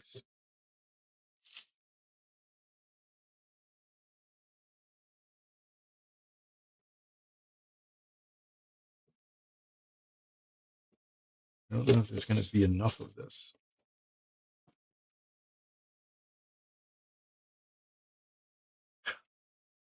I need the decal. Okay. I want to cut. Yeah, this is going to be big enough. I'm going to cut this really thin plastic, okay? And I'm going to use it as a backing for the decal. And I think there's going to be enough of it. If not, I'll cut out this bigger piece and sand it. But this would be kind of ideal if I can get it to work. That is, if there's enough of it.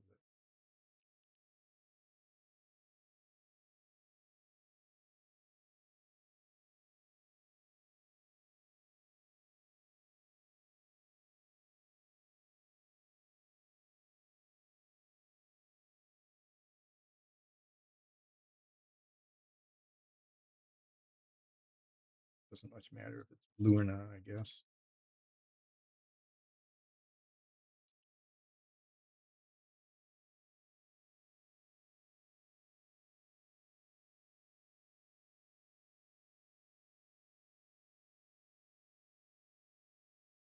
What I'm doing here is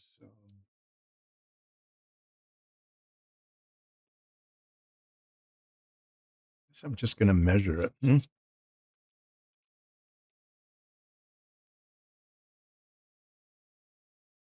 I could cut it out and use it as a template. I'm just going to measure it. Why not measure it, right? It is 1, 2, 3, 3/8.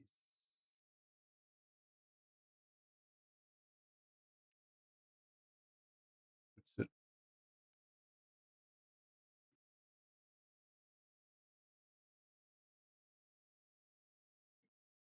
There. I need a sharper blade. The blade on that, it's nice and pointy, but it's not sharp anymore. This is big, but it's sharp.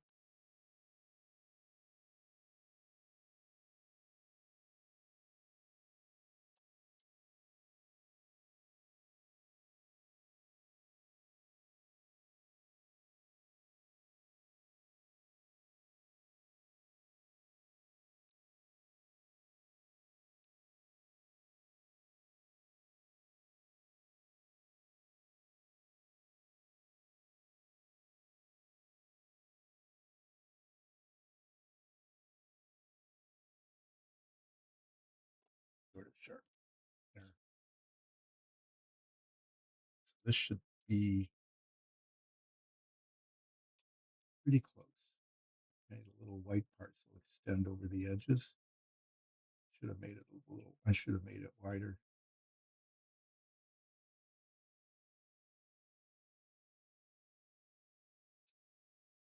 Hang it. It's just like a 16th of an inch more. See what I mean? To catch them. Well, let's see if I can do it. If there's enough here to salvage it. I think there is.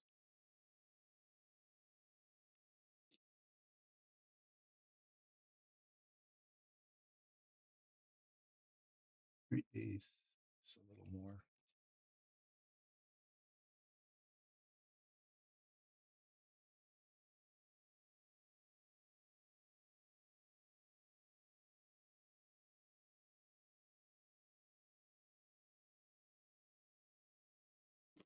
Too big.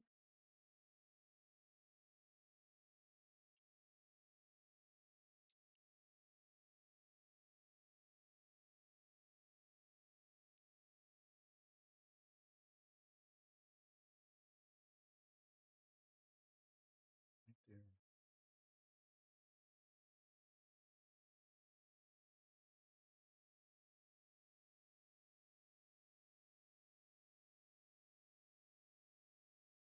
Measure twice, cut once, and I cut it a little bit too small. That's too bad.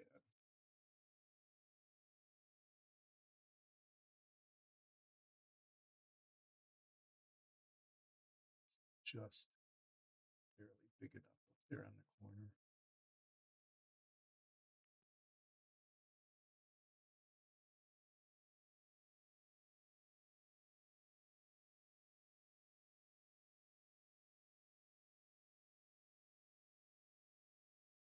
Mhm. Kind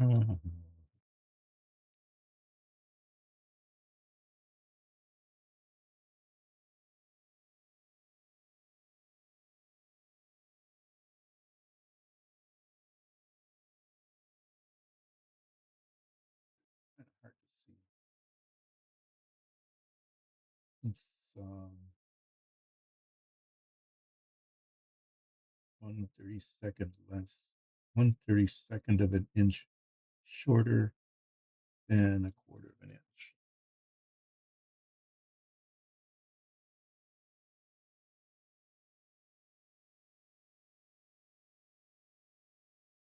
It's like right there. I'll make it a little bigger. I think I can cut it later.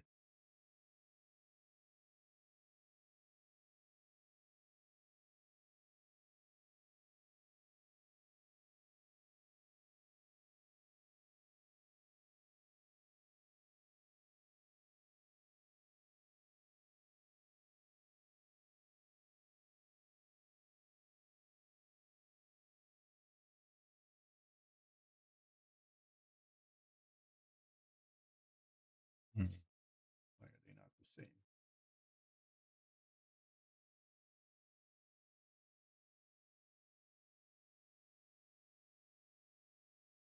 A little bit of both there.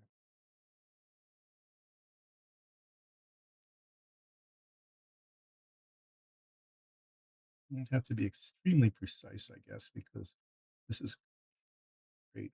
I do need to have it not move though.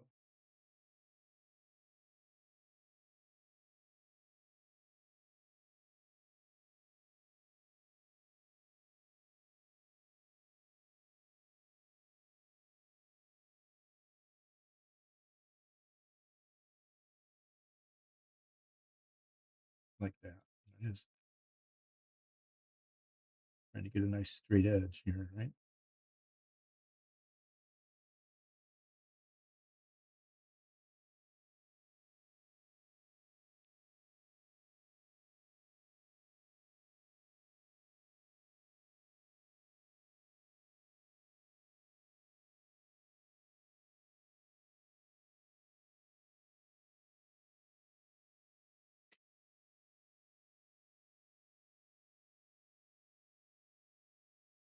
Plastic has no thickness at all, and yet it is resisting being cut.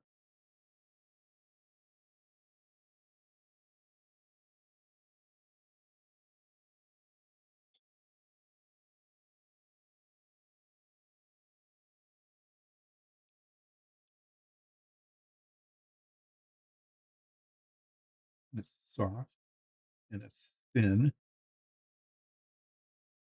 and it's not going anywhere. I don't care about the color. I'll probably paint it white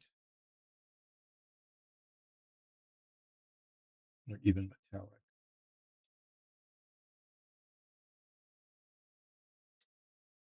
See if it works better on a hard surface.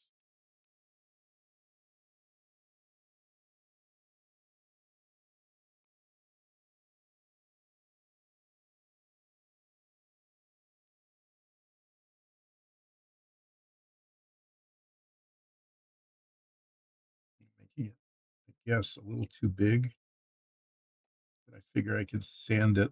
I can sand it down probably pretty easily. Okay. Um,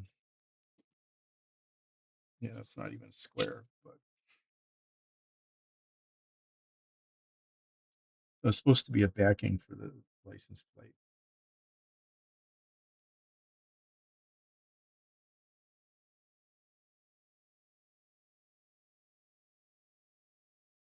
And I can't. I'm just going to, I'm actually going to use this really fine sandpaper. Actually, or maybe a file, even though file would catch on it. I need the less fine sandpaper.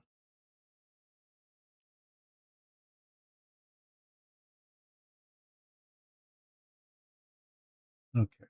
Now, what's going to happen is I'm going to put the decal on this little piece of plastic once it's adjusted to the correct size. Okay.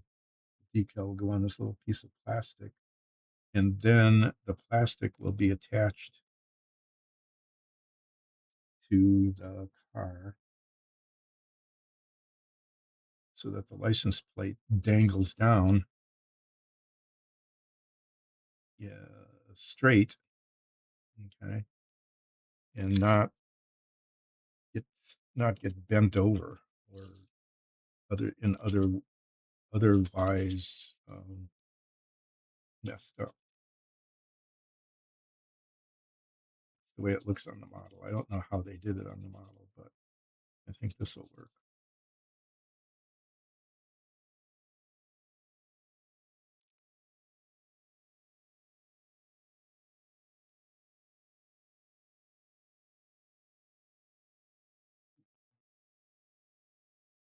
It sands down pretty quickly, so I need to be a little careful with it.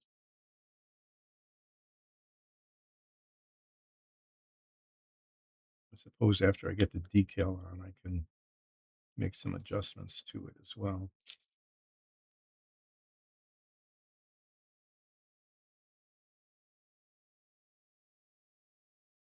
I thought this was really fragile, and I guess it is, but the way it resisted being cut by an X-Acto knife was kind of surprising. Now, in some ways, I just discovered that with these models is that, oh, hi, I'm going to have to lean way up in order to read what you said.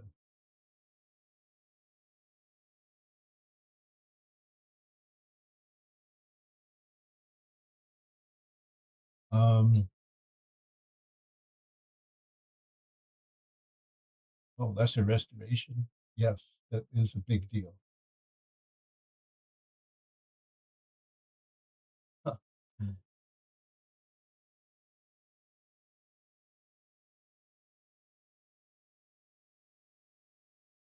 Um, magic casters. Yeah, we always have, usually we have a party of three or four. They're not really big parties. And usually in our party of four, two of them are magic casters. We have a druid and a bard, and they are invaluable um, for doing ranged attacks and sometimes significant damage. Also, crowd control. But our druid,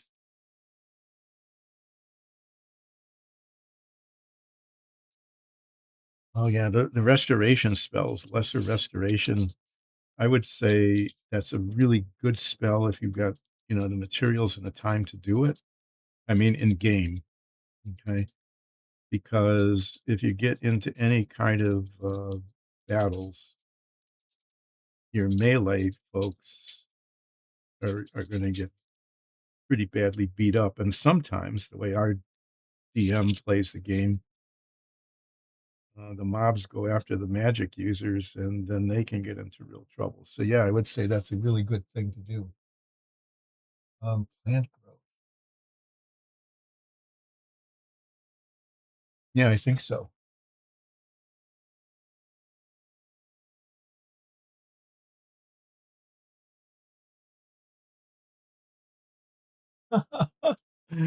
Oh, that's interesting. Yeah, the druid's ability to change into animal shapes. Our druid does that all the time, and one of her favorite things is being a spider because you can sneak under doors, walk up walls, be pretty in basically invisible. People aren't gonna pay attention. Um, and then you just in terms of reconnaissance, right? Yeah.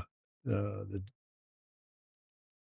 I've never played a druid, but I could see but in watching our own druid, it it becomes pretty obvious what fun it is to play. And the druids actually have I mean, the shape-shifting thing is incredibly useful in order to scope things out, do reconnaissance, that kind of thing. Um, but they also have some really powerful spells. Our druid uses this can control water, and so has done this big tidal wave kind of thing that just washes people away. And some sort of spell. I don't know the spells very well. I just, she issues the spell. Um, something with grappling plant, like plant tendrils to do grappling, which is really effective crowd control too.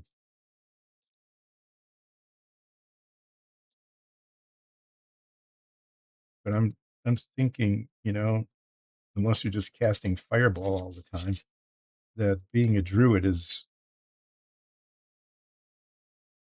one of the uh, coolest things to play. I'm glad you're enjoying being a druid.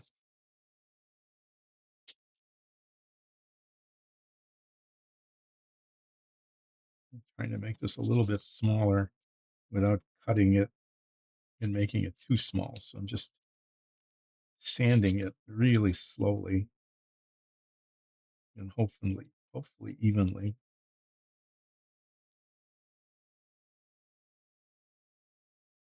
until it's the right size to be the backing for the license plate.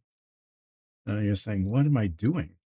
Well, what I'm doing is that this Shelby license plate decal is supposed to go on the car, and the place for it in the back is just way too small.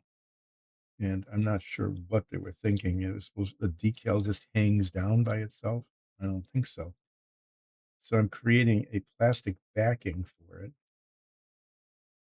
So I can put the decal on this and then attach this to the car, and it will look like a solid metal, like a solid license plate,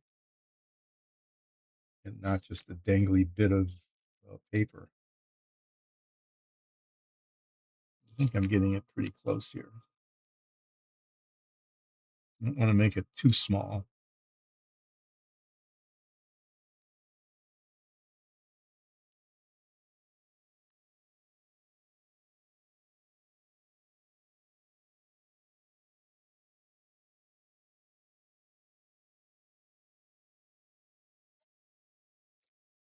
Okay. I think I'm actually going to leave it blue. I'm gonna repaint this, so it's more uniform. I'm not gonna spray it. I've got some blue paint. I'm just gonna brush it on.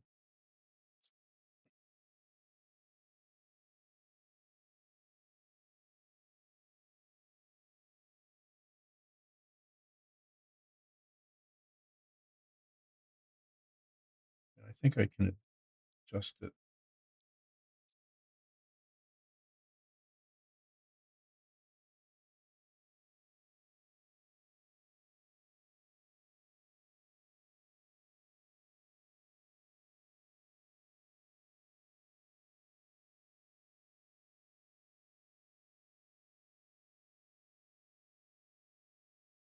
I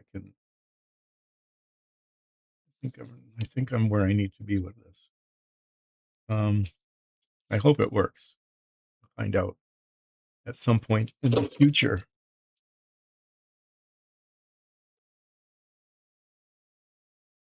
But there it is, one way or the other. I'm going to.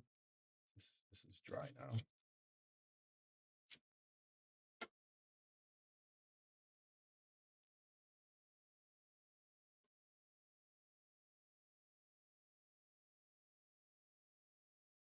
Hold to. I think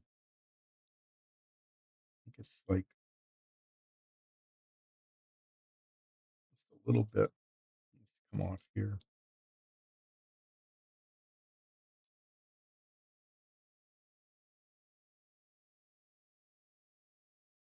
Yeah, 3 games. But yeah, I think the only rule with a druid is you can turn into anything, any like living creature, as long as you have seen it. Because you can't turn into something you haven't seen because you don't know what it looks like. But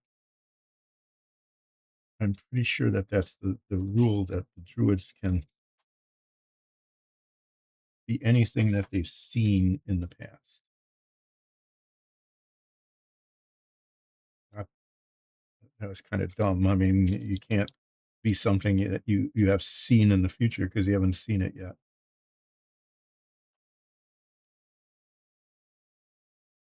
Yeah, I think you can't. There's some limits on like aberrations.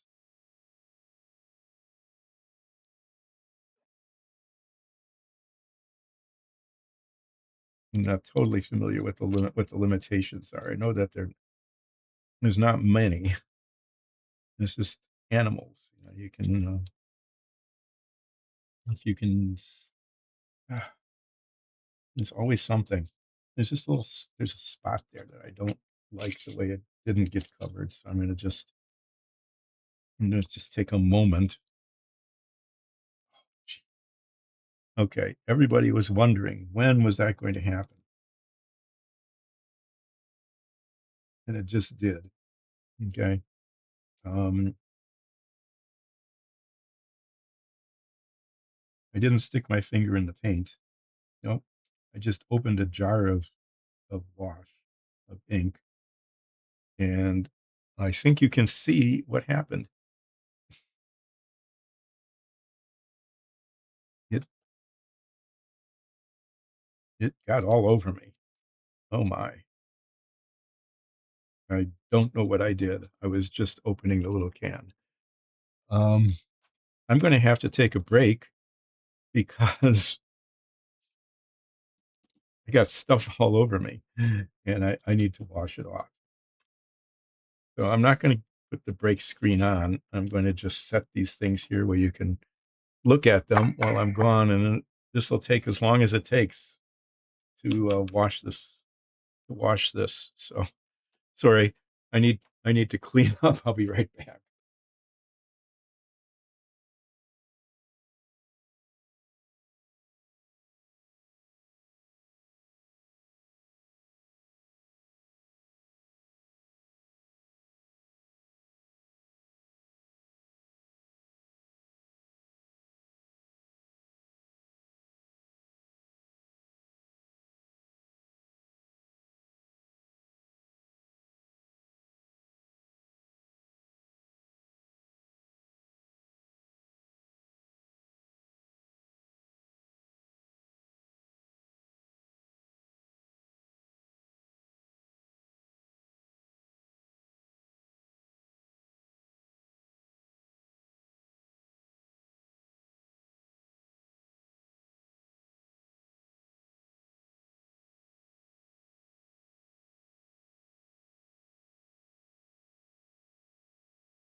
Okay, well, there was more of it than I thought. It really, wow, really a mess. Yuck.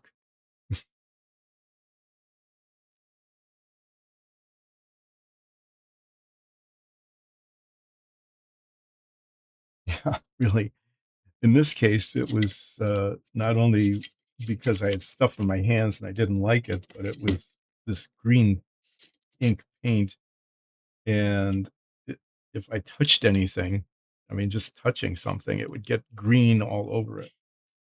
And it was just a mess, a disaster of a mess waiting to happen. But I managed to get through the whole stream so far, 2 hours of it, without doing some obvious things like sticking my finger in the paint. And and then that happened. Okay, well, there's a little spot.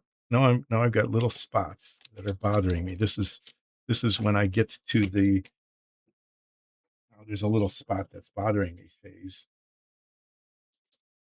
and this is where I pull out a little brush and get a little bit of wash and hopefully a little bit of wash and touch the spot so it disappears.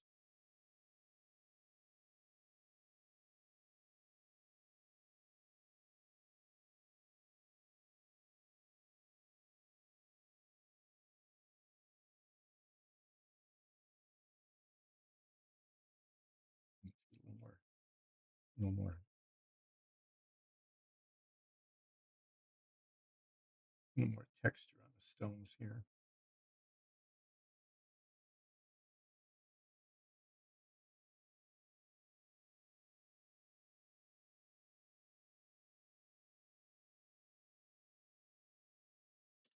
Okay, what will happen next is before I get back to the GT350. I'm sorry, I have to get up to the screen to see it. Oh, wow. Okay, that's quite a while ago.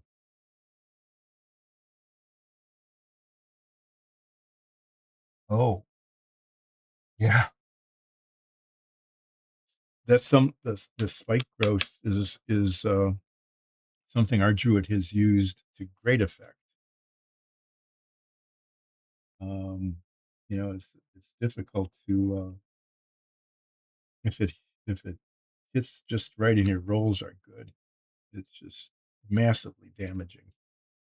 And you don't think of a druid really as being like a damage dealer primarily, but yeah, can it can be very powerful. What is going on with this cap?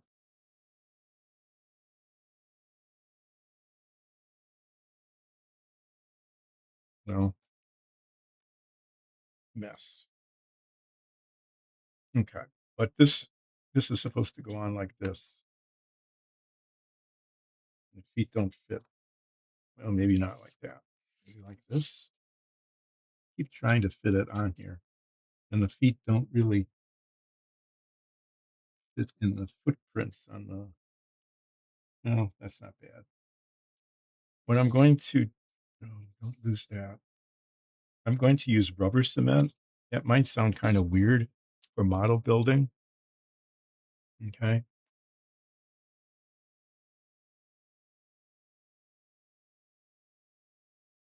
Oh, up there? Yeah, yeah, underneath me. Those are miniatures and some little dungeons, samples of dungeons that we painted a long time ago for the show. And I enjoyed that. Like the poison dart frog that was just up there. Yeah, some of them are pretty. I have to say, some of them came out really cool. They're really pretty. Um, so this is about Dungeons and Dragons. So why am I building a Stegosaurus? Well, because this stream started by painting. There's one of our dungeons, for example. Um, that was all hand painted on this stream actually a long time ago. Minifigs. But when we don't have anything to paint for the show, and we don't have dungeon tiles or minifigs that we need for the show. I was told, well, keep the stream going. You never know. Somebody might like it. Um, maybe not. Maybe not. You've got a whole bunch of models that you accumulated when you retired. Why don't you just go ahead and build those? And I went, why? And our DM said, because, it'll keep you out of our hair on 3 mornings a week, and we're trying to do something in the house or whatever. And we just don't need you around because you'll be in the way. And I said, oh, well, I guess that's a good reason. So that's why I'm building things like the dinosaur and the GT350. Oh, okay. I was afraid that was going to happen. That's why I'm using rubber cement because it can be cleaned up pretty easily. I shouldn't have done that with that brush. That was way too much. Oh, yeah, it's definitely not authentic, I'm sure. But this is a gift for our druid, actually, the Nicole, who plays Zoria Ansul, our druid. And the Stegosaurus is her favorite dinosaur. And it was, well, I could paint it gray, I could paint it brown. And she said, well, why don't you make it look, interesting? And she said, well, yeah, make it look a scarlet macaw. Make it look like a scarlet macaw. And if you look at it from the top, it actually looks like a scarlet macaw, like a bird. So I think that worked out pretty well. Now I forget which way this went. This. So the rubber cement is going to stick, but not be immovable. Okay, it's going to hold. See, but if at some point in the future we want it to come off or something like that, just peel it off. It'll just come right off. But for now, it sticks. And so we'll let this sit for a bit, and then this will be given to Nicole, Zoria Ansul, as a gift. This will be her favorite dinosaur painted to look like a hyacinth macaw.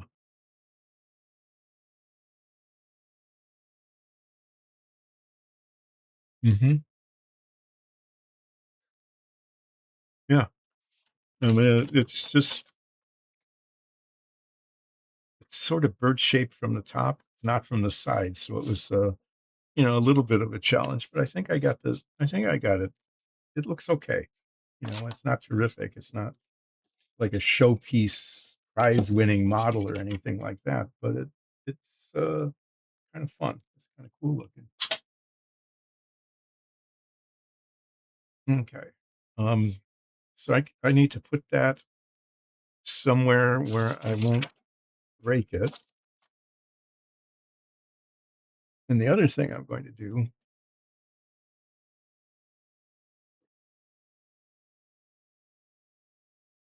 is I'm going to put the Fink on the stand. And you go, huh? The Fink? Yes. That's the story I've told several times before. The Ed Big Daddy Roth from the 1960s hot rod maker, 50s and 60s. He made hot rods, which is a term for a car that was, you take a car, you take the fenders off, you parts of the hood, so the engine's exposed, put big wheels on it, painted garish colors with flames and things like that, and it becomes hot rodded. I think it has to do probably with the engine components. Um, but he did that, and he had a mascot called a rat fink, and I there was a whole series of these that were made, back in the 1960s, like 8 or 10 of them. Okay, and many of them I built when I was younger in the 60s,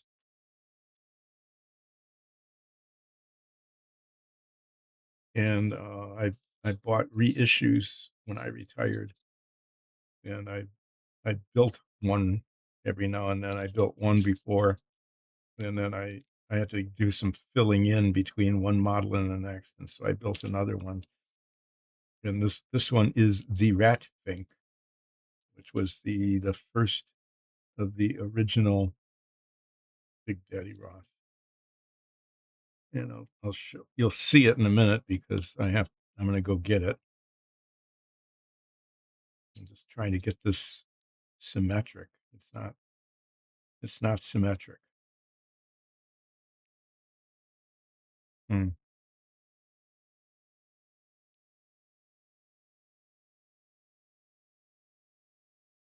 One side is bigger than the other. I think so.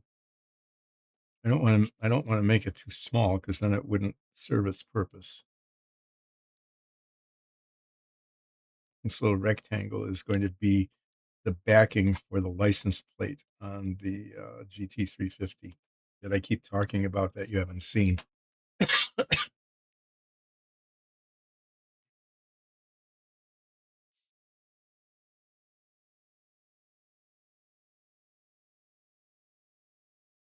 What I really should do, actually, I shouldn't. What I really shouldn't do, but I'm going to, is I'm going to just spritz it with a tiny bit of blue spray paint and just be done with it. But first, I'm going to tape it to the paper because otherwise the spritz of blue spray paint will send it flying.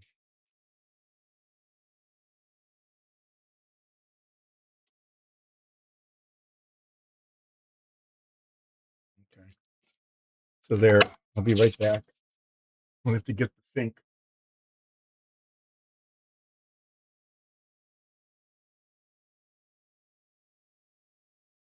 So there's the box that tells you what it's about.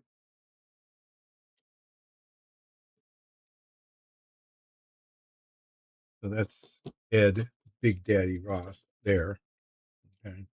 And he makes hot rods. These are the model versions of the hot rods.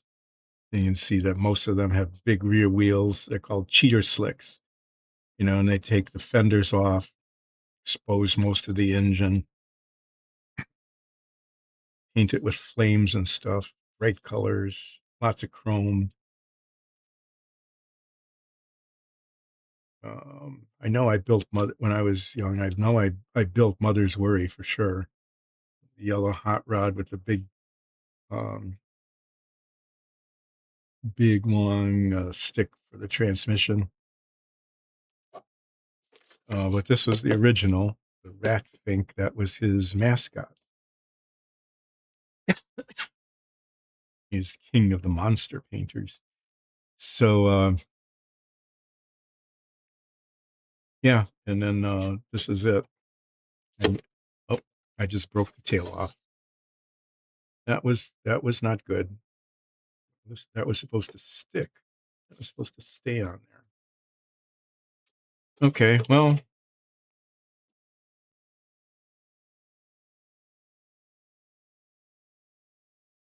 I guess I need to put it back on. How did I? How did I do that? No, I'm just. Oh man. Okay. This is the time. This is the time when I need to stop. When I need to really carefully think about what I'm doing, because, like you just saw, I broke off the tail and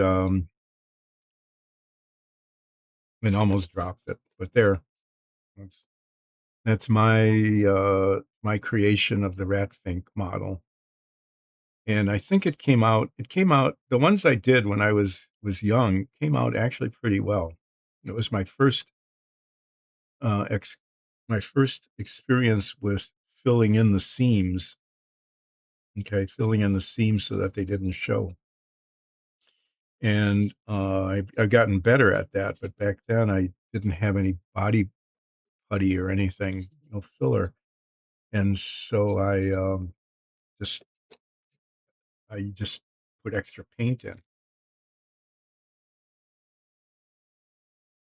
Yeah, I know, he's pretty cool. There's a whole bunch of these. There's one on a surfboard, not quite the same thing, but they look a little different, but the same sort of look with the gritty, teethy sort of thing. There's one on a surfboard. There's one on a motorbike with big high handlebars. That one's pretty cool.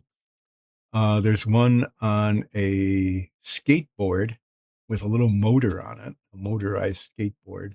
That's called Super Fink. It's actually got a cape,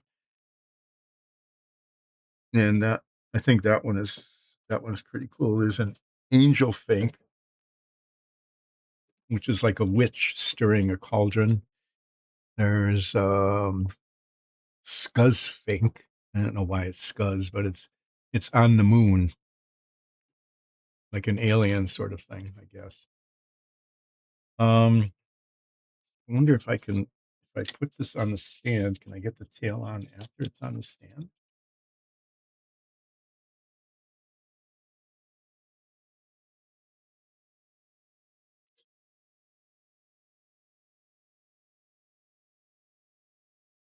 Yeah, I can.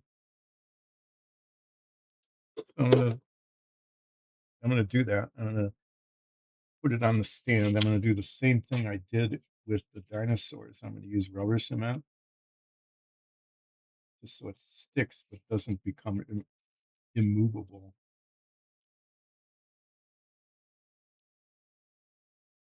I mean, it stands up fine by itself, but if it's on the stand, it's a little steadier. They're really kind of weird things, I guess. Um, I really liked making them. I enjoyed them. They came out really well. They were some of the best models I built when I was young, which isn't saying much because mostly the models I built consisted of spreading a whole lot of model cement on it and sticking the decals on. Okay, that's pretty much what it was. It was not. It was not a very careful or sophisticated model building thing.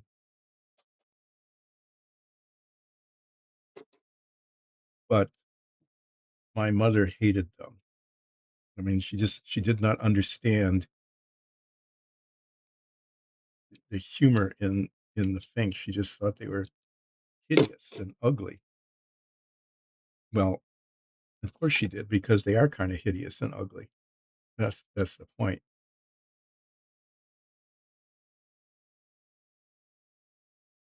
So yeah, I built them. I built maybe six of them. There were quite a few, and I was very happy with how they came out. And I know my brother liked them, but as soon as she had the chance, they all got thrown away. They just got tossed.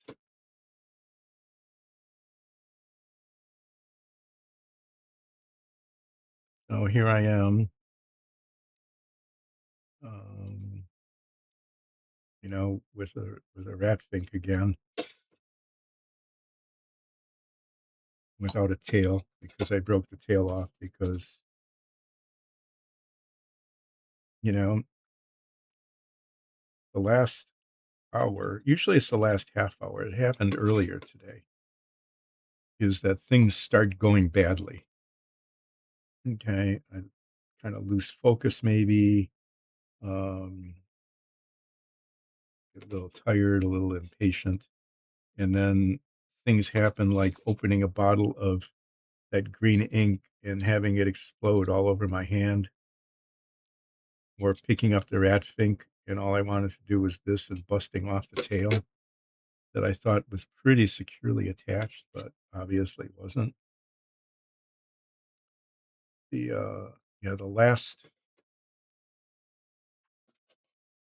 especially the last half hour or so, it's to be really interesting as I wonder nobody else does, I wonder. And what's gonna go wrong now?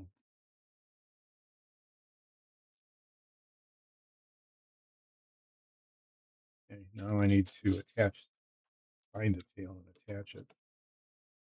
Um,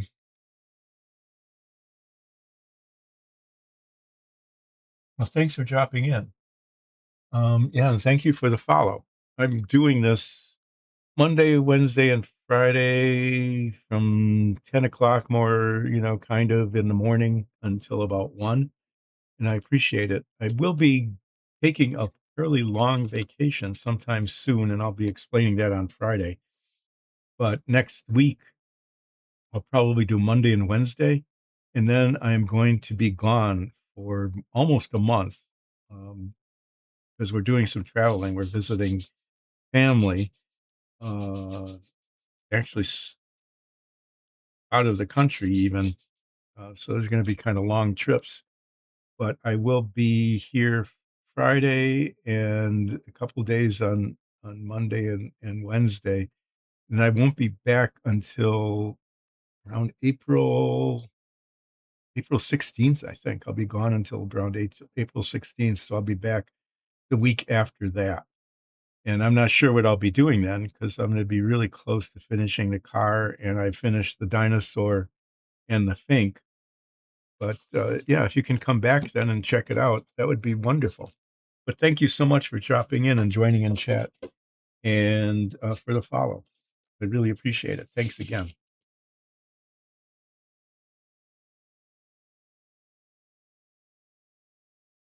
This isn't rubber cement. It's similar, called contact cement. It is like rubber cement, but grippier, and supposedly it's supposed to be permanent, but obviously it wasn't.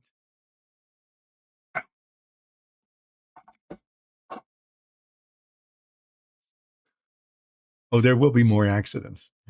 Maybe not today, but someday in the future, not too distant future, there will be more of that kind of thing. It just is inevitable,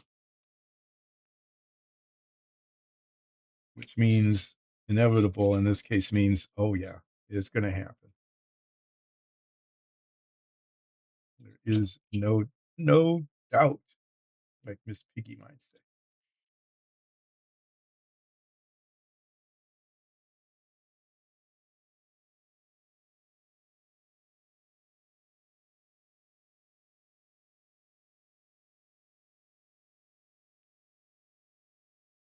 Yeah, well, there it is.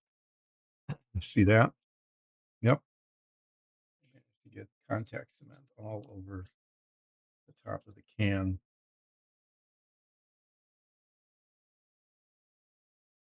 Now I'm going to get it. Hopefully, I can clean it up without just getting it all over me. I'm going to get rid of this quickly before I try to touch something else.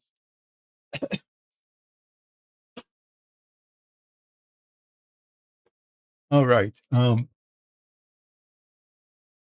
that's not bad. It's getting close to closing time. What I have accomplished today, since I accomplished some things, is I have finished the Stegosaurus. It's now on its stand. Okay, and it came out, I think, pretty decent. I think it came out pretty decent. That's now a gift for Nicole. Take it up with me. I managed to put the rat fink on its stand and break its tail off. I managed to do that. And I spent a good deal of time, a good deal. I spent over an hour or so cleaning up the stripes back here, and they're coming along okay. There's still some work to be done on them. A little bit in the insides there. I might leave that alone. I'm not sure, but I don't. I have to be careful not to mess with it right now because if I do, I'm going to harm it. I'm going to do more harm than good. A little bit there. It's really tempting for me to grab that and do a little scraping there, but I'm resisting the temptation because I know it'll be a problem. Oh, there's spots here and here. Okay, as I'm looking at this, I'm seeing some places that need yet more work, and I will be doing that yet more work on Friday. These bits here, I'm not sure. I think I can salvage those. They're not as maybe they're not as bad as they look right now. The front of the car, yeah, that's gonna take some work too. But the technique I've been using seems to be working pretty well. Um, I mean, yeah, pretty well. So on Friday, what I'll be doing most of the day is cleaning tiny little bits of blue paint off of white stripes. And if I'm satisfied with the result, then I'm going to take all the tape off the inside, okay, and then touch up the inside where it's supposed to be black. That might not be. I see there's some spots here,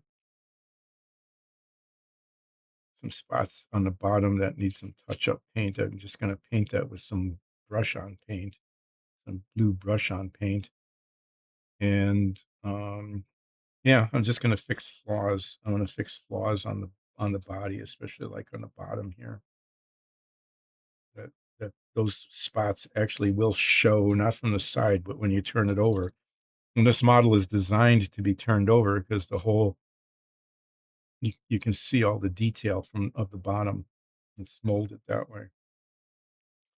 So I want to the primary thing is to clean up the white stripes, try to make them look nice. And then the secondary thing is to touch up the bottom of the body, that's mostly covered by tape, but not completely. And then the next thing is to paint the frames of the windows silver, and the door handles and the little medallion on the back here, both the trunk lock. Okay, so there's a lot of detail stuff that needs to be done with this that will be uh, sort of challenging. Let me see if I can stick the tail back on here. I did it once before when I was testing to see if it could be done.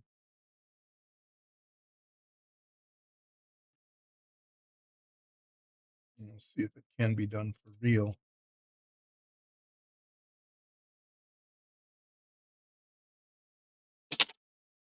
Yeah, the rubber cement didn't hold, did it? Nope.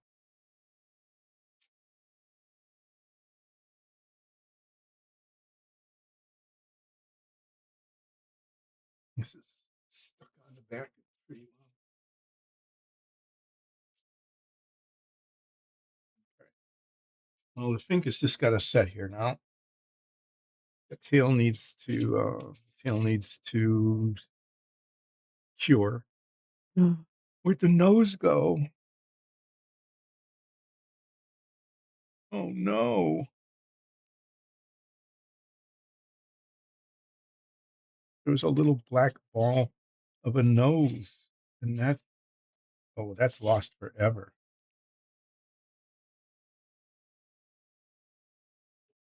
I had a nose that was just absolutely the right size. There's a little ball, black ball, and it got knocked off.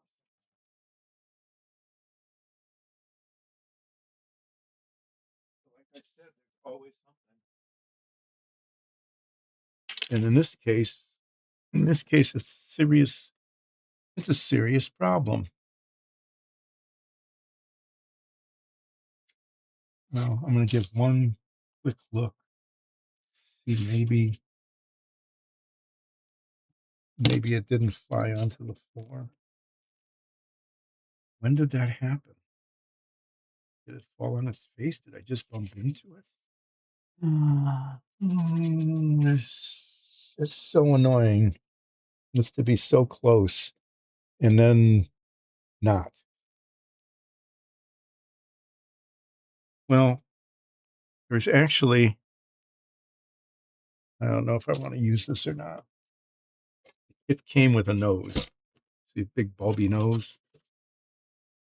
The kit came with a nose that looks like it's way too big, but I may end up having to use it because my other nose was a really good looking nose is not on the nose anymore.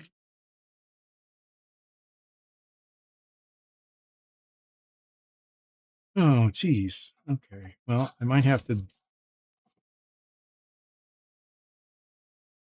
cut this off and just see what it looks like.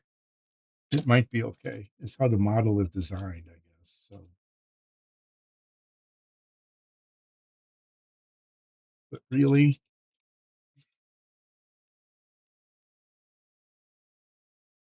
that was a great disappointment. Just a huge disappointment to be that close and then have it just not be there, just disappeared. I suppose there's a minuscule chance, an absolutely totally almost invisible chance that if I wandered around on the floor, if I looked down there, that I might be able to find it.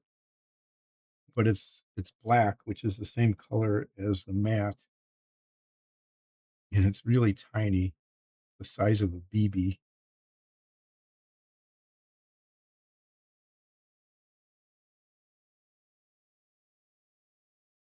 Hmm. Well, that's how this is going to end. The stream is going to end on that sad note. The fink has lost its nose, and I was very happy with it. I mean, I was really happy with the way it was looking. No, I'm not happy. No, I'm sad about the nose. See, this one is much bigger, but it's what's supposed to be there.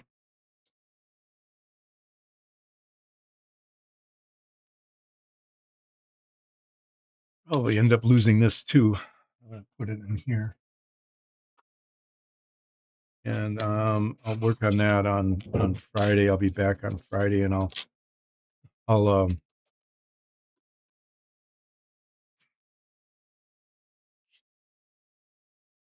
get rid of the mold seams on it, and paint it black, and stick it on its face, I guess.